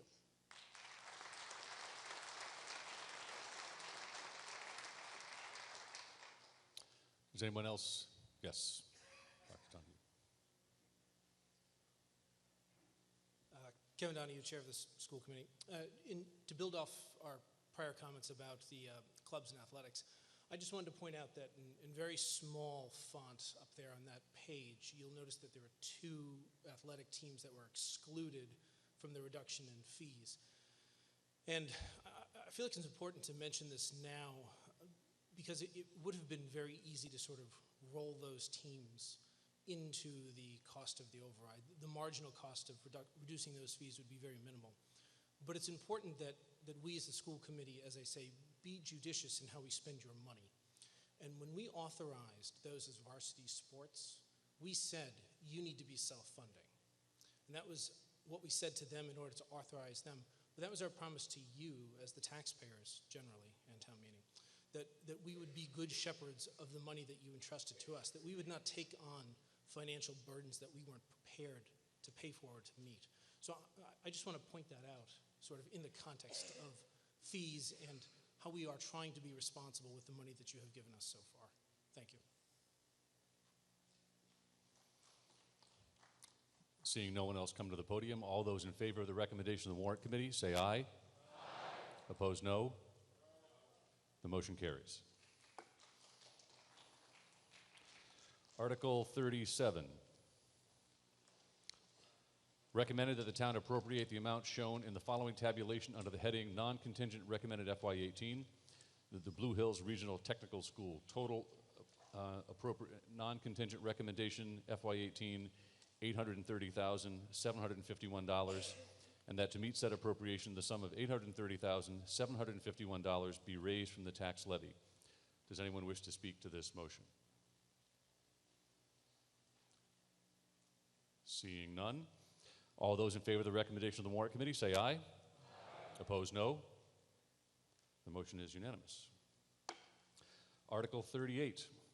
Recommended that the town appropriate the amount shown in the following tabulation under the heading Non-Contingent Recommended FY18, and that the town appropriate the amount shown in the following tabulation under the heading Contingent Recommendation FY18, contingent upon passage by the voters of the town of Milton of an override ballot question under Chapter 59, Section 21C of the Massachusetts General Laws.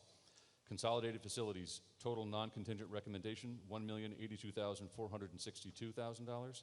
Contingent recommendation, $1,164,862. And that to meet said non-contingent appropriation of $1,082,462, the sum of $924,462 be raised from the tax levy, and that the sum of $158,000 be raised from funds certified by the Department of Revenue as free cash. It is further recommended that the sum of $1,164,862 be appropriated as a contingent appropriation, and that to meet said appropriation, the sum of $1,106,862 be raised from the tax levy, and that the sum of $58,000 be raised from funds certified by the Department of Revenue as free cash. Said appropriation of $1,164,862 to be contingent upon approval by the voters of a ballot question under Chapter 59, Section 21C of the Massachusetts General Laws. In the event of such approval, the foregoing non-contingent appropriation of $1,082,462 shall have no effect, and the contingent appropriation of $1,164,862 shall be the appropriation under this article. Does anyone wish to speak to this motion? Seeing none, all those in favor of the recommendation of the Warrant Committee say aye. Aye. Opposed, no. The motion carries. Article 39. Recommended that the town appropriate the amount shown in the following tabulation under the heading Non-Contingent Recommended FY18. Total interest and maturing debt, non-contingent, $3,870,256, and that to meet said appropriation, the sum of $3,870,256 be raised from the tax levy. Does anyone wish to speak to this recommendation? Seeing none, all those in favor of the recommendation of the Warrant Committee say aye. Aye. Opposed, no. The motion is unanimous. Article 40, recommended that the town appropriate the amount shown in the following tabulation under the heading Non-Contingent Recommended FY18, Stabilization Funds. Grand total non-contingent $200,000, and that to meet said appropriation, the sum of $200,000 be raised from funds certified by the Department of Revenue as free cash. Does anyone wish to speak to this recommendation? Seeing none, all those in favor of the recommendation of the Warrant Committee say aye. Aye. Opposed, no. It's unanimous. Article 41. Recommended that the town vote to appropriate the sum of $150,388 for the purposes set forth in this article, and to meet said appropriation, the sum of $150,388 be raised from funds certified by the Department of Revenue as free cash. Does anyone wish to speak to this recommendation? Seeing none, all those in favor of the recommendation of the Warrant Committee say aye. Aye. Opposed, no. The recommendation is unanimous. Sorry, the vote is unanimous. 42. We have a green sheet for 42. Again, there are more copies up at the table.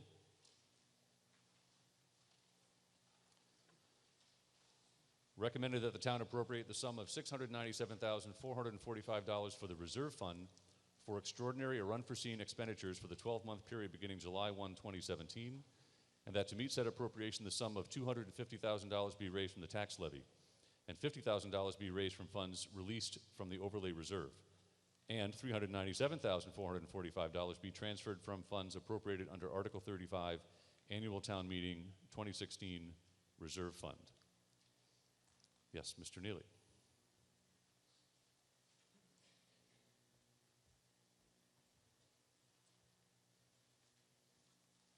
Thank you, Mr. Moderator. Rick Neely, Town Meeting Member, Precinct 3.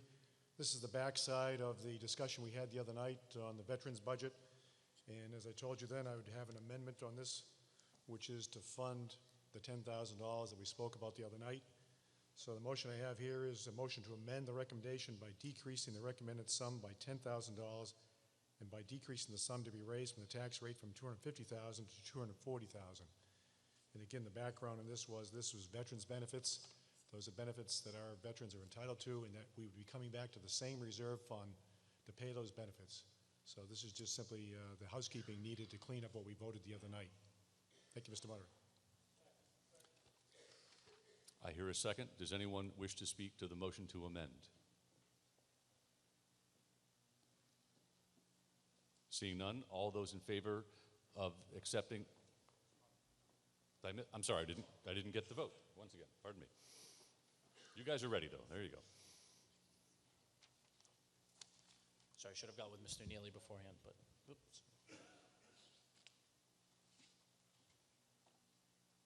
You want to speak? Yeah, you're welcome to speak. The floor is still open. Thank you, Mr. Moderator. Steve Frizzetti, Town Meeting Member, Precinct 7, and member of the Board of Cemetery Trustees. The green sheet has the number as 697, and to take 10 off of that would make it 687, not 637. Or are we scratching that 500 also? Because we added the 500.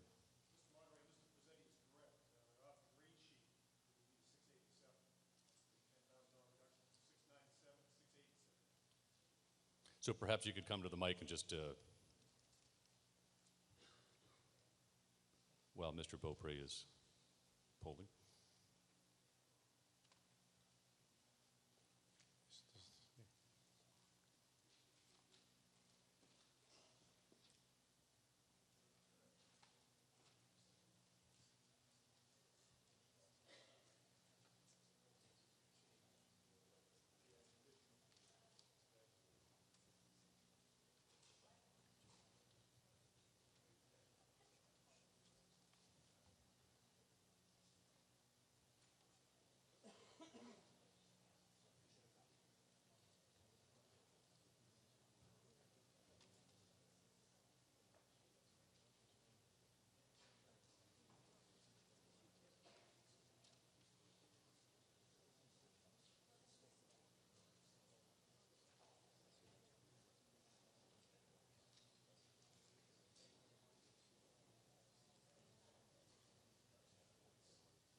So, ladies and gentlemen, just to explain something the Warrant Committee has just raised, Mr. Beaupre is going to explain a change that they have discovered needs to be made to their original recommendation.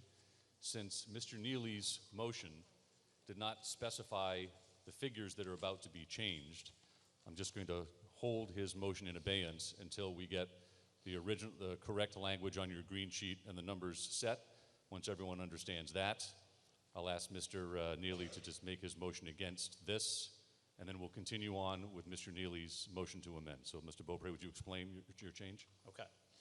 We'll do my best. Might have to call the bullpen to Town Accountant Amy Dexter. But what I'm going to try and do is map what you see in the warrant to the green sheet to the amendment that we're trying to accomplish here. So in the warrant, we are looking to appropriate the sum of $647,445 to the reserve fund, with $250,000 raised from the tax levy and $397,444 from Article 35 from Town Meeting 2016.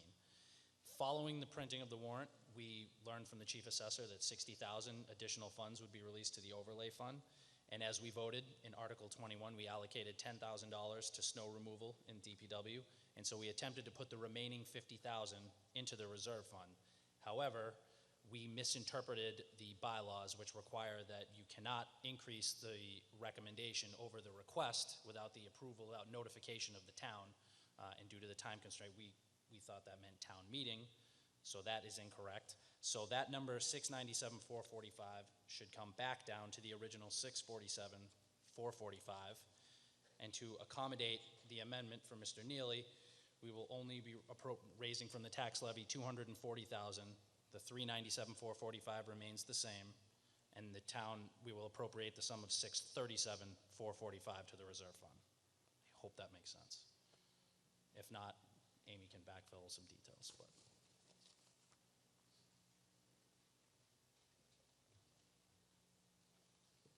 so to summarize that, we should see language up here that says the 697,445 becomes 647,445, correct?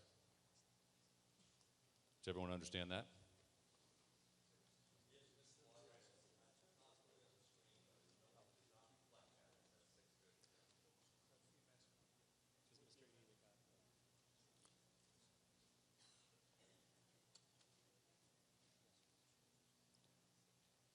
Since I'd like to get the numbers right, are you making that change on the screen now?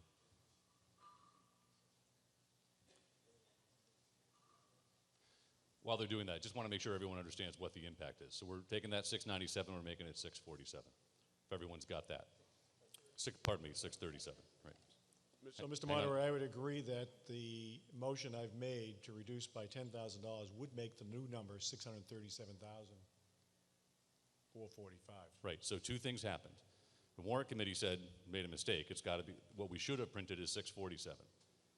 Now, so imagine that was printed on your green sheet. Now Mr. Neely has come and said he'd like to reduce that, as his motion said, by $10,000 down to 637. Is that correct? Correct. Everyone with us? Well, his motion is second, so we're good. But thank you anyways. Yeah. Thanks. We'll third it for, for the record. So. Mr. Frizzetti, you okay now? You're all good? Okay. Thank you, Mr. Moderator. Steve Frizzetti, Town Meeting Member, Precinct 7, member of the Board of Cemetery Trustees. I just want to clarify that this is going back to what was originally printed in the book. Okay, thank you. Okay. You wish to speak, Mr. Fundling, is that right? Yes. Jay Fundling, Town Meeting Member, Precinct 3. I'm just curious if I understand the warrant committee correctly. We're actually getting the money. We're getting the $50,000, but we can't appropriate it anywhere. It's going to go somewhere. Am I the only one who's confused by that? Good question. So if the money can't go to the overlay reserve, where does it go? Is that the question?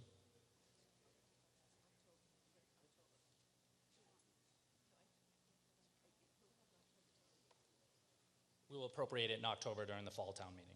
So it will be hung up until then.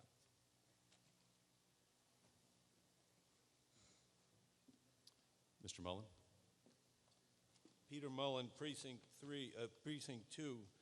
At page 73 in the warrant, in the comments, it indicates that the $397,000 transfer from a prior appropriation that's going to be used to pay for this is money that we appropriated last year because of anticipated expenses relating to the demolition of the Henry's plant. I'm wondering if we can get a report as to where things stand with regard to the Henry's plant and whether there are any expected expenses that we're going to have to pay in connection with that.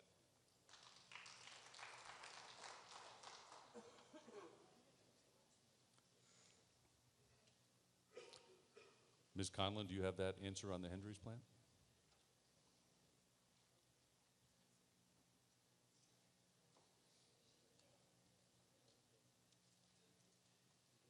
Please. Thank you, Mr. Moderator. And I missed the last part of that question, so if we don't touch on it, please let us know and we'll address it. The status of the Henry's project is it's the applicant, Carrick Realty Trust, successfully received a special permit from the planning board several months ago, received an order of conditions, a vote for Conservation Commission in February of this year, There is some additional language in the written order of conditions that's being worked out between the Conservation Commission and the applicant, so the actual written order has not yet issued, and there's a 10-day appeal period after that before we can take the next steps toward, we have to see that there's no appeals, and assuming that there aren't, the next steps under our memorandum of agreement with Carrick Realty Trust would kick in, which would require some notification to the MBTA before there's demolition, would contemplate the transfer of the town's property to the developer, which owns the large piece of the portion, Carrick Realty Trust. And we will be scheduling at the appropriate time public meetings regarding the demolition. We know that there have been a lot of questions that immediate abutters and neighbors in the area of the Henry's property have. We did have a public meeting last August. We contemplate having a similar public meeting with respect to demolition. We don't have a specific date that we can give you on that yet because we need to run out the appeal period and get the final order of conditions with the Conservation Commission in place and get the land transferred to the developer. But we're contemplating that happening within the next couple of months, and we should have more news on the demolition timeline very soon. So that's the status, and if there was another part to the question that I missed. Is that a follow-up, Mr. Mullen? Mr. Moderator, Peter Mullen, Precinct 2. There was another part. As I understand it, I think the town entered into an agreement with Carrick Realty Trust back last December with regard to the transfer of the land, the demolition, and I believe the town is picking up at least some of the expenses in connection with this. I wonder if we can hear what those expenses are, and do we need to save any of this money that was previously appropriated? Ms. Conlon. We cannot give you an estimate at this time, but the reason that we're rolling forward the $400,000 that approximately that was set aside for demolition if the town were to demolish its own building is that until the demolition actually happens, we don't want to release that. We may need a small portion of it to pay for the diversion costs for the MBTA, which we as a town have agreed to pay for. But we don't have a cost that we can give you at this time on that. The reason we're rolling the funds forward is until the actual demolition happens, we want to preserve that funding in case it's needed. But if it's not, it will either remain in the reserve fund or flow into free cash, or there may be another appropriation that we would seek the warrant committee's recommendation to transfer it to possibly in October of next year, of this current year.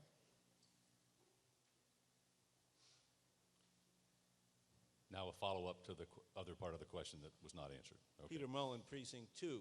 I understand that you can't give us a number as to what the expenses are going to be, but I believe some of the expenses are the police details in connection with demolition, things like that. Can you tell us what the nature of the expenses are?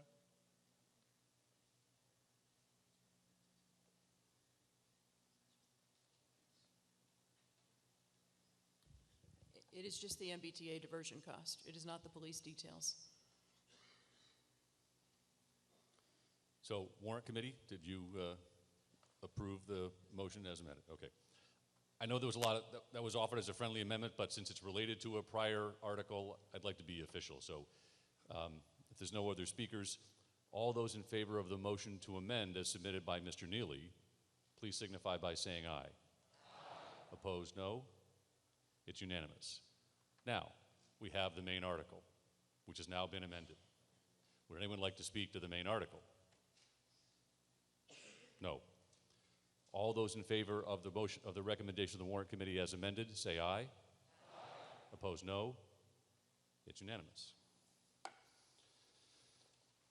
Article 43. Recommended that the town vote to appropriate $40,000 to the Affordable Housing Trust, and that to meet said appropriation, the sum of $40,000 be raised from funds certified by the Department of Revenue as free cash.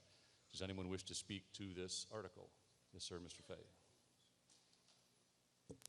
Thank you, Mr. Moderator. Earl Fay, Precinct 1. I have a couple of questions that might be appropriate for the Board of Selectmen, but if not, perhaps I could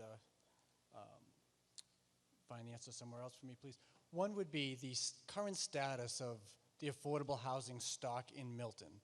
What is it now, and how far behind are we to the expectations of the state with respect to the affordable housing stock?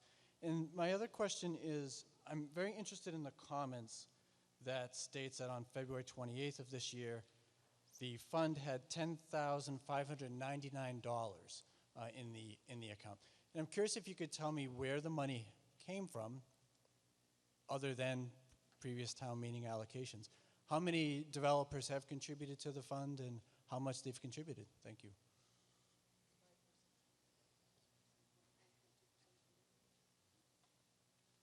Ms. Conlon? Thank you, Mr. Moderator.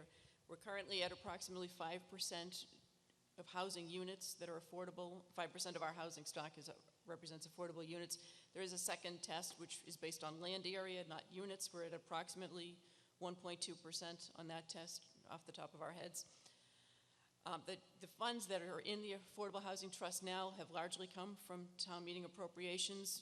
There are no funds, I believe, from development projects currently from the trust. There are a few developments that are coming, such as the Fort Branch Road project, possibly 2 Adams Street, which is the subject of a subsequent article. So there are some development projects coming that would potentially transfer additional funds from development projects into the housing trust, but there currently are not any from that source. But we do anticipate that in the next year or two, the trust will start building up with some money from development projects. The preference, I believe, of the trustees of the housing trust has been for units rather than money into the fund, but money is the second best in terms of affordable housing. We'd still prefer the units. Do you have a follow-up, Mr. Fay? Please. Thank you, Mr. Moderator. Earl Fay, Precinct 1. And I would wholeheartedly agree. I greatly prefer units as opposed to cash. This particular article, as it relates to cash, I'd like to make a few comments on that. If you think about it, this town, those of us who might have been here, not me, but perhaps you have family roots in town that go back to parents and grandparents, and what they did to build the character of the town, how many of these folks could actually have moved to town today? And how many could have built and established roots in town today? We heard of our school salaries, but for a new school teacher, a new firefighter, a new police officer, how many could start establishing roots in Milton today at our housing prices and our rent today? Probably very few, and I suspect that over time, fewer of our town employees will be able to remain in town. So it's up to our housing stock. With this as, I guess it's second best, as Ms. Conlon stated. So when you think, many of us would like to shop locally and perhaps bank locally, but the folks who run the shops and who are the bank tellers won't be able to afford to live here locally. And how many people could build a blue-collar business locally today? Probably very few. You used to be able to do that, but probably not so much anymore. And so it's interesting that we might have folks, developers, willing to make some good faith efforts into traffic appeasement and so on. But how about some good faith efforts and add a little cash? How about a good faith $15,000 into here on top of a unit or two? We've had a 10% threshold for a long time. I'm encouraged to learn that we are very likely to go beyond that 10% threshold in an upcoming article. It'll save a unit. Terrific. I'm all for every unit I can get. Okay? But how about a unit and some money? Let's go beyond just a unit or two. Let's go by a unit and a little bit of money. Doesn't have to be a lot. Could be a small percentage. You know, I had a conversation with someone real close to one of the upcoming articles, and I was concerned about sight lines exiting the property. And I was told that if the article passes, a $50,000 study for traffic is nothing in a $50 million project. It's nothing. So if it's nothing, if $50,000 is nothing to the cost of a project, is $50,000 contribution nothing into the housing fund? Well, maybe 50,000 is too much more than nothing, but maybe 15 isn't. So where is that threshold that we could find? So I'd urge the planning board to consider that. Could we consider future projects to have a cash component to that? And if not the planning board, perhaps the Board of Selectmen could look at that situation. Should we require, should we compel all projects to add some amount of cash? And if not, perhaps a citizen's petition might look at that issue to see, is there something that we should apply some amount of cash for every project that goes forward? Thank you.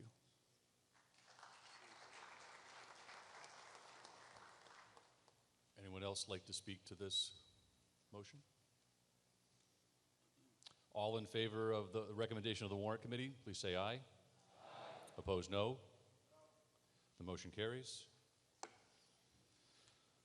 Article 44. Mr. Moderator? I'm sorry? Yes, did I miss something? I have a point of order with regard to Article 44. Okay. With regard to Article 44, in Section A, beginning on pages 74 and 75, you'll see that essentially the body's being asked to authorize 10 revolving funds. The last two of those, numbers 9 and 10 on page 75, are the subject matter of separate articles within this warrant. And I would propose that we do the two separate articles first, namely Article 45 on the Energy Credit Revolving Fund and Article 50 with regard to the traffic study fund before we do Article 44. Okay. Everyone understand the request? We've had a motion to postpone Article The motion 44? would be to take up 45 and 50 prior to 44. That's very clear. Second. So we have a motion to postpone to a time certain, which is after the completion of 45 and 50. Is that right? Is there any discussion on the motion to postpone? All those in favor of the motion to postpone, please say aye. Aye. Opposed, no. It's unanimous. We will move to Article 45. You can put away your green sheets. Nothing easy in this town meeting, huh? Recommended. That's why we get the big bucks up here. Recommended that the town vote pursuant to Chapter 44, Section 53E and a half of the Massachusetts General Laws to establish by bylaw a revolving fund for revenue received from sale of energy credits related to the operation of solar panels on the roof of the town office building, and for revenue received from the sale of energy credits related to any other town building.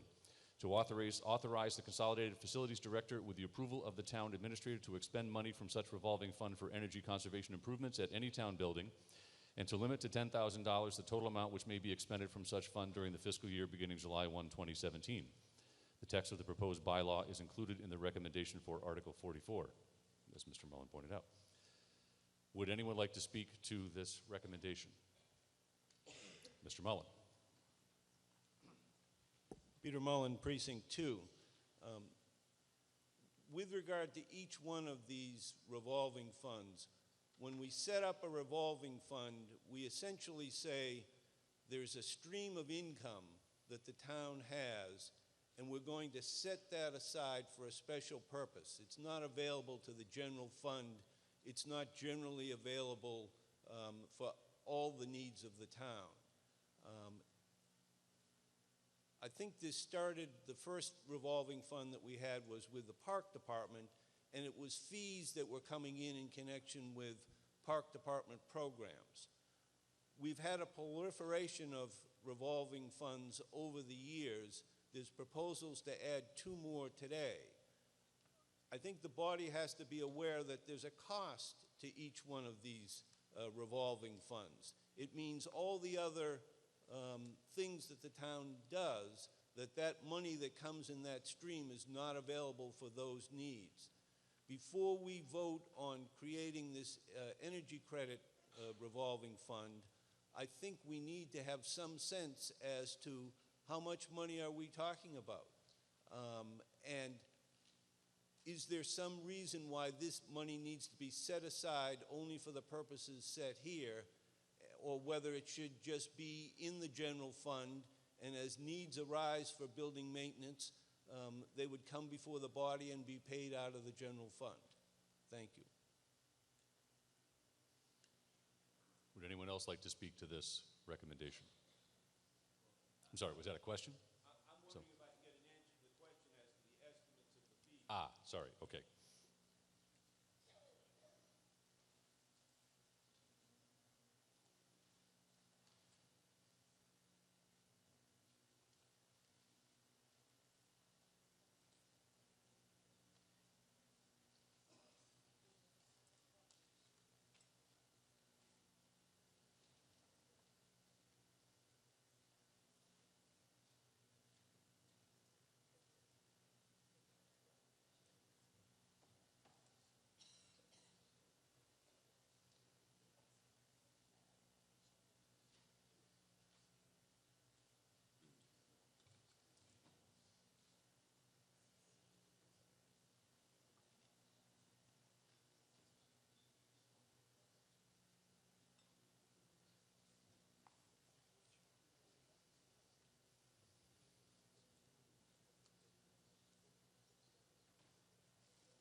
Ms. Conlon, you have an answer for us? Thank you, Mr. Moderator. We've consulted with the Consolidated Facilities Director and the Treasurer. It's approximately $8,500 to $10,000 per year.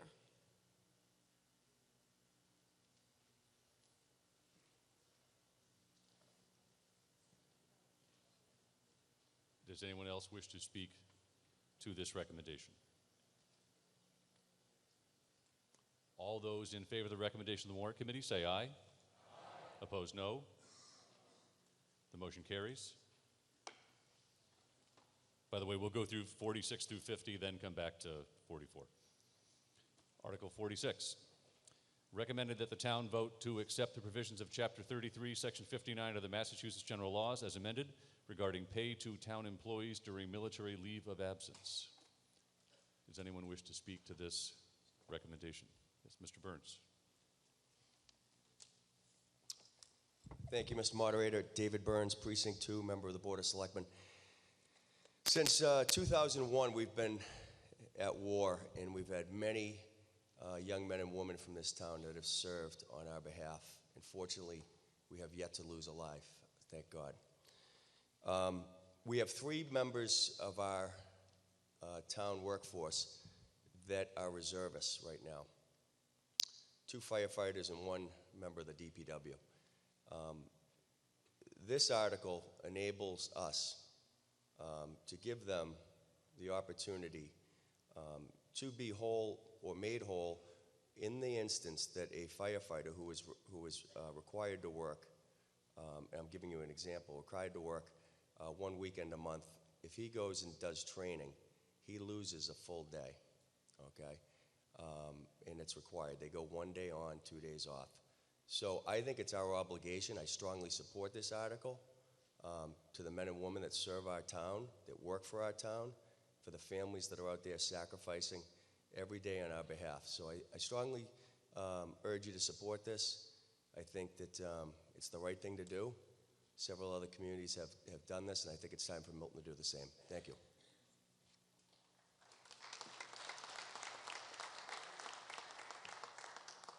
Does anyone else wish to speak to this recommendation? All those in favor of the recommendation of the Warrant Committee say aye. Aye. Opposed, no. The motion is unanimous. Article 47. Recommended that the town vote to authorize the Board of Selectmen to petition the General Court to enact legislation in substantially the following form, provided that the General Court may reasonably vary the form and substance of the requested legislation within the scope of the general public objectives of this petition. An act authorizing the town of Milton to grant an additional license for the sale of all alcoholic beverages to be drunk on the premises of a certain restaurant. Be it enacted that by the Senate and House of Representatives and General Court assembled, and by the authority of the same as follows. Section 1. Notwithstanding the provisions of sections 11 and 17 of Chapter 138 of the General Laws, the licensing authority of the town of Milton may grant an additional license for the sale of all alcoholic beverages to be drunk on the premises of the restaurant located at 2 to 10 Adams Street, which is owned by Extra Space of Milton LLC or any successors in interest, provided, however, that any successor in interest shall be subject to approval by the Milton Board of Selectmen and the Alcoholic Beverages Control Commission. An application to transfer the license to a successor in interest shall be granted and approved according to the standard for a new license, and all the procedures set forth in Section 15A of said Chapter 138 shall be applicable thereto. The license shall be subject to all of said Chapter 138 except said Section 17. The licensing authority shall not approve the transfer of the license to any other location. Section 2. This act shall take effect upon its passage. Does anyone wish to speak to this recommendation? Seeing none, all those in favor of the recommendation of the Warrant Committee say aye. Aye. Opposed, no. The motion carries. Article 48.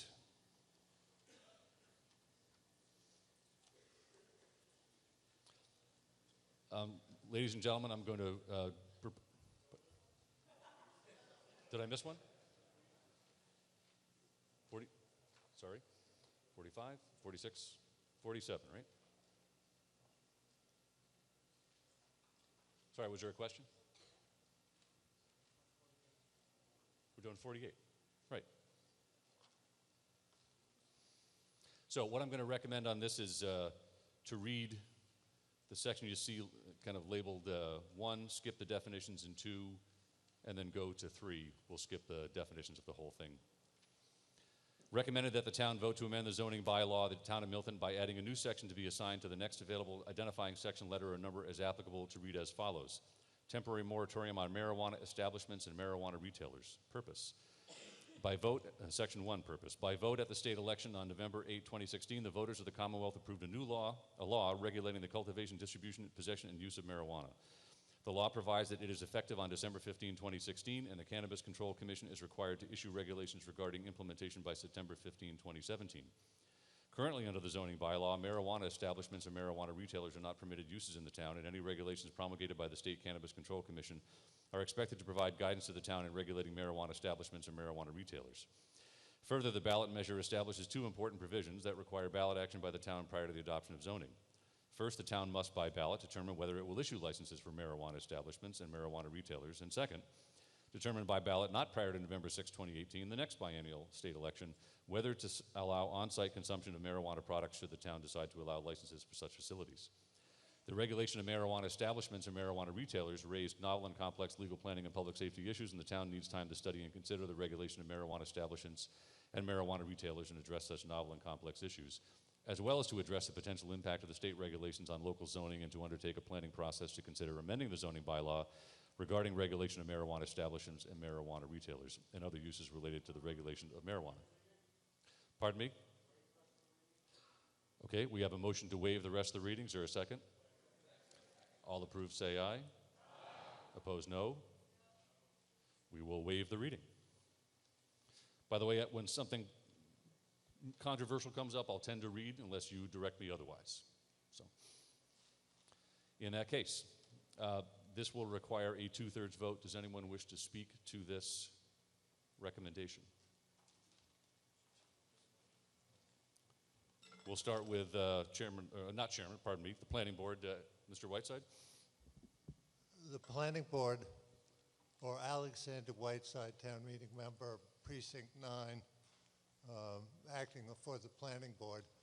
The Planning Board recommends this moratorium. It will give the town a chance to see how the land lies in the next few years. Thank you. Mr. Hardy, I think I saw you rise first. Hi, Kevin Hardy, Town Meeting, Precinct 1. I just had a question. We keep hearing about the study. Who's doing the study, and what would that commission look like? Just if anyone knows at this point.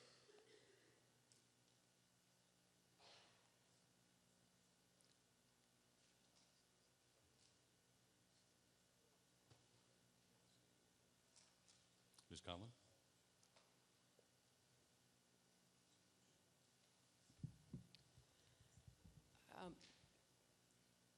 The planning director, the Board of Selectmen, some of the members of the Board of Health and the Substance Abuse Prevention Coalition have been attending some conferences on this topic. It's been very murky at the state level. The way the law was written by the industry has left a lot of questions open. And the Board of Selectmen supports the Planning Board's recommendation for a yes vote on this article for a moratorium on marijuana facilities in the town. We are considering, we haven't made any decisions, and we need to have a discussion now that we have a new board, but we are considering, which other towns are considering also, putting a question to the voters possibly in the fall, and also submitting an article possibly to the fall town meeting that would ask the voters to prohibit facilities that cultivate, manufacture, or sell marijuana in the town. It's totally separate from medical marijuana. That's a different bylaw. But this would apply to recreational or adult use marijuana. And it would not apply, of course, to anyone growing their own product or using marijuana in their own homes. It would only apply to sales or cultivation or manufacturing facilities. And if the voters were to vote to prohibit that in the town, which some towns have already done, then that really would moot the second question about the November 2018 election and the cafes. So there'll be a lot more to come on that as we go through the next few weeks. A lot of towns are just watching to see what's happening at the state level, and one of town council's colleagues has been very active in this area and is advising us on this matter. So more to come on this issue, but we recommend in favor of the Planning Board's recommendation. Thank you.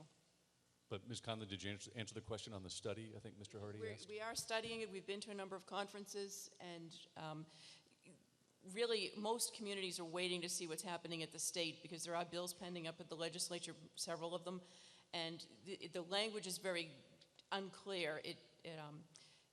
It refers in some cases to a vote of the voters, but also a bylaw, which of course is not within the purview of the voters. That's town meeting's job. So we're studying it right now in the sense that we're attending a number of programs and we're getting as much information as we can, but really everyone's waiting to see what will happen at the state level before more definitive information can be said. So the study will be ongoing. I hope that answers the question. You have a follow-up? I would just urge, like some of the other committees, it seems like citizens are involved, and so maybe having some citizens involved in that committee, if you give that consideration. Thank you, Mr. Frizette. I'm sorry, Mr. Carr, you were next, weren't you? Yes. Henry Carr, Precinct 10. I'm still not quite sure whether this is medical marijuana or for recreational marijuana.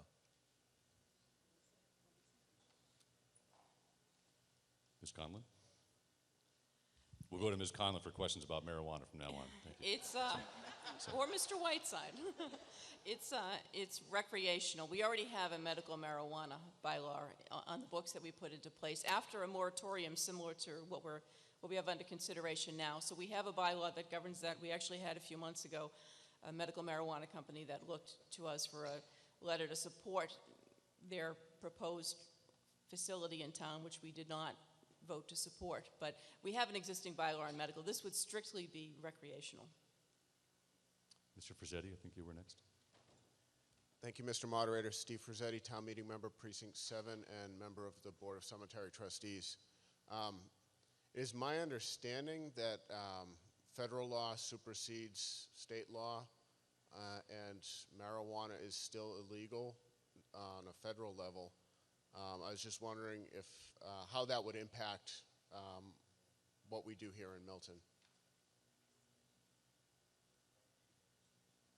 Is there an attorney in the House? Yeah. Mr. Flynn, you're recognized. Mr. Moderator, town meeting members, the speaker is correct. There is still a disconnect, if you will, between federal law and state law. And any bylaws you see passed, moratoriums and everything, say that. I don't know whether that distinction will be reconciled, but none of the, if town meeting votes to approve this moratorium, that is not going to have an effect. The federal law is not going to affect this article before you tonight. It's the short answer to the question. That deals more with, if town meeting votes to adopt a temporary moratorium by amending the zoning bylaw, that's not going to be impacted by federal law at all. It's a different issue. Sir? Stephen McCarthy, Precinct 3. This is certainly uncharted waters, not only for us here in Milton, but for every city and town in the Commonwealth. We should clearly arm our Board of Selectmen with additional time to study this, especially if nothing has been done at the state level. And Selectman Conlon has clearly stated that there's still much work to be done. I'll also remind the body that when this was up for a ballot question in Massachusetts last year, while it did pass at the state level, it was voted down in Milton. I think about 54% of us in town voted it down. So that is something to keep in mind. I mean, even those of us that did vote in favor of it, I'd probably argue that some of us wouldn't want to see a marijuana shop in our own backyard. But that's clearly down the road. I did have one question about it, and it's the last comment on the Warrant Committee's notes here. The moratorium would be delayed till December 31st, 2018, which is believed to be acceptable to the Attorney General. I question that believed to be acceptable versus what was originally June 30th, 2019. So I'm curious where that stands with the Attorney General's office right now. Mr. Flynn?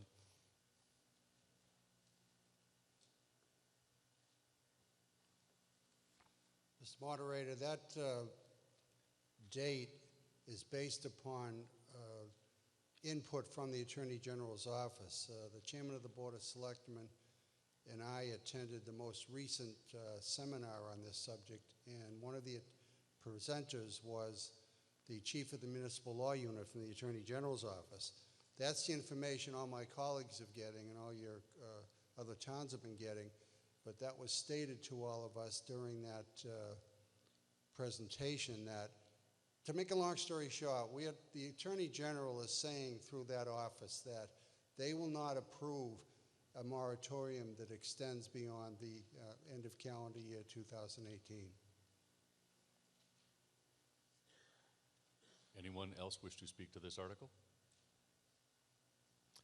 This will require a 2/3 vote. All those in favor of the recommendation of the Warrant Committee, say aye. Aye. Opposed, no. I declare a 2/3 vote. Article 49. I'll just be brief. This is about the playground planners.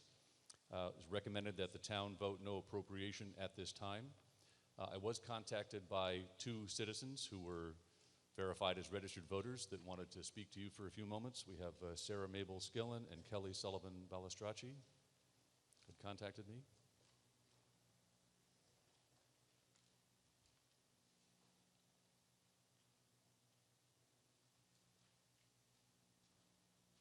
And but here you are. I am neither one of those. They both left, I think. They didn't think that this article was going to be here tonight. Okay. So I'm Deborah Felton, Precinct 2 town meeting member, and was part of the original playground planners 30 years ago with a bunch of other people here. And I just want to, I know that Sarah wanted to share what was going on with the playgrounds.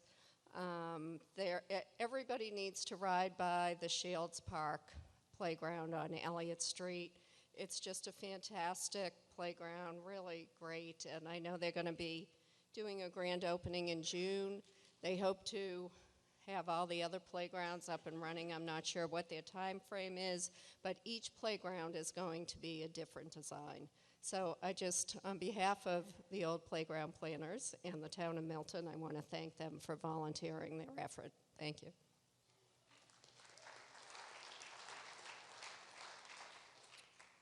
Anyone else wish to speak to this motion? Yes, Mr. Beaupre? I think just on behalf of the Warrant Committee, while we do want to articulate that we have no appropriation at this time, we do want to remind folks that the Capital Improvement Planning Committee and Town Meeting approved $112,000 in Article 5 for this, and we applaud the playground planners in their efforts to push this forward. They're $150,000 shy of their goal, and we sincerely hope they get there. Thank you.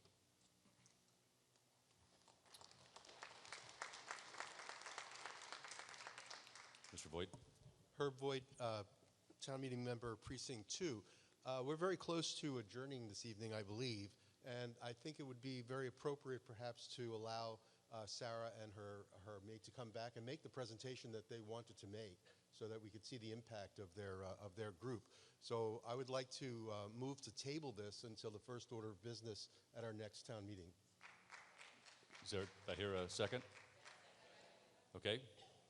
Apparently that took care of Mr. Ginman. So we again have a motion to postpone to a date certain. Anyone like to speak to the motion to postpone? All those in favor of the motion to Mr. Carr, you wish to speak? Henry Carr, Precinct 10. I believe there was another article that was supposed to be the first, but an article that we moved from the other night to Monday night. Fair point. You're right. Correct. You did say, Mr. Voigt, first order of business, and I think Article 24 is currently the first order of business on Monday. Would you perhaps like to amend your motion, make it second order of business on Monday? There's a second on that? Any discussion on that? No. All those in favor of postponing Article 49 to second order of business on Monday, May 8th, please say aye. Opposed, no. The motion carries. Article 50, which I think we can get done. Recommended that the town vote pursue. Moderator? Yes, Mr. Peter Mullen. Mullen, Precinct 2. I believe there's going to be some substantial discussion on Article 50, and therefore I would move at this time to adjourn the meeting until next Monday evening. Oh, that was a second? Oh. Yes, pardon me, just a minute.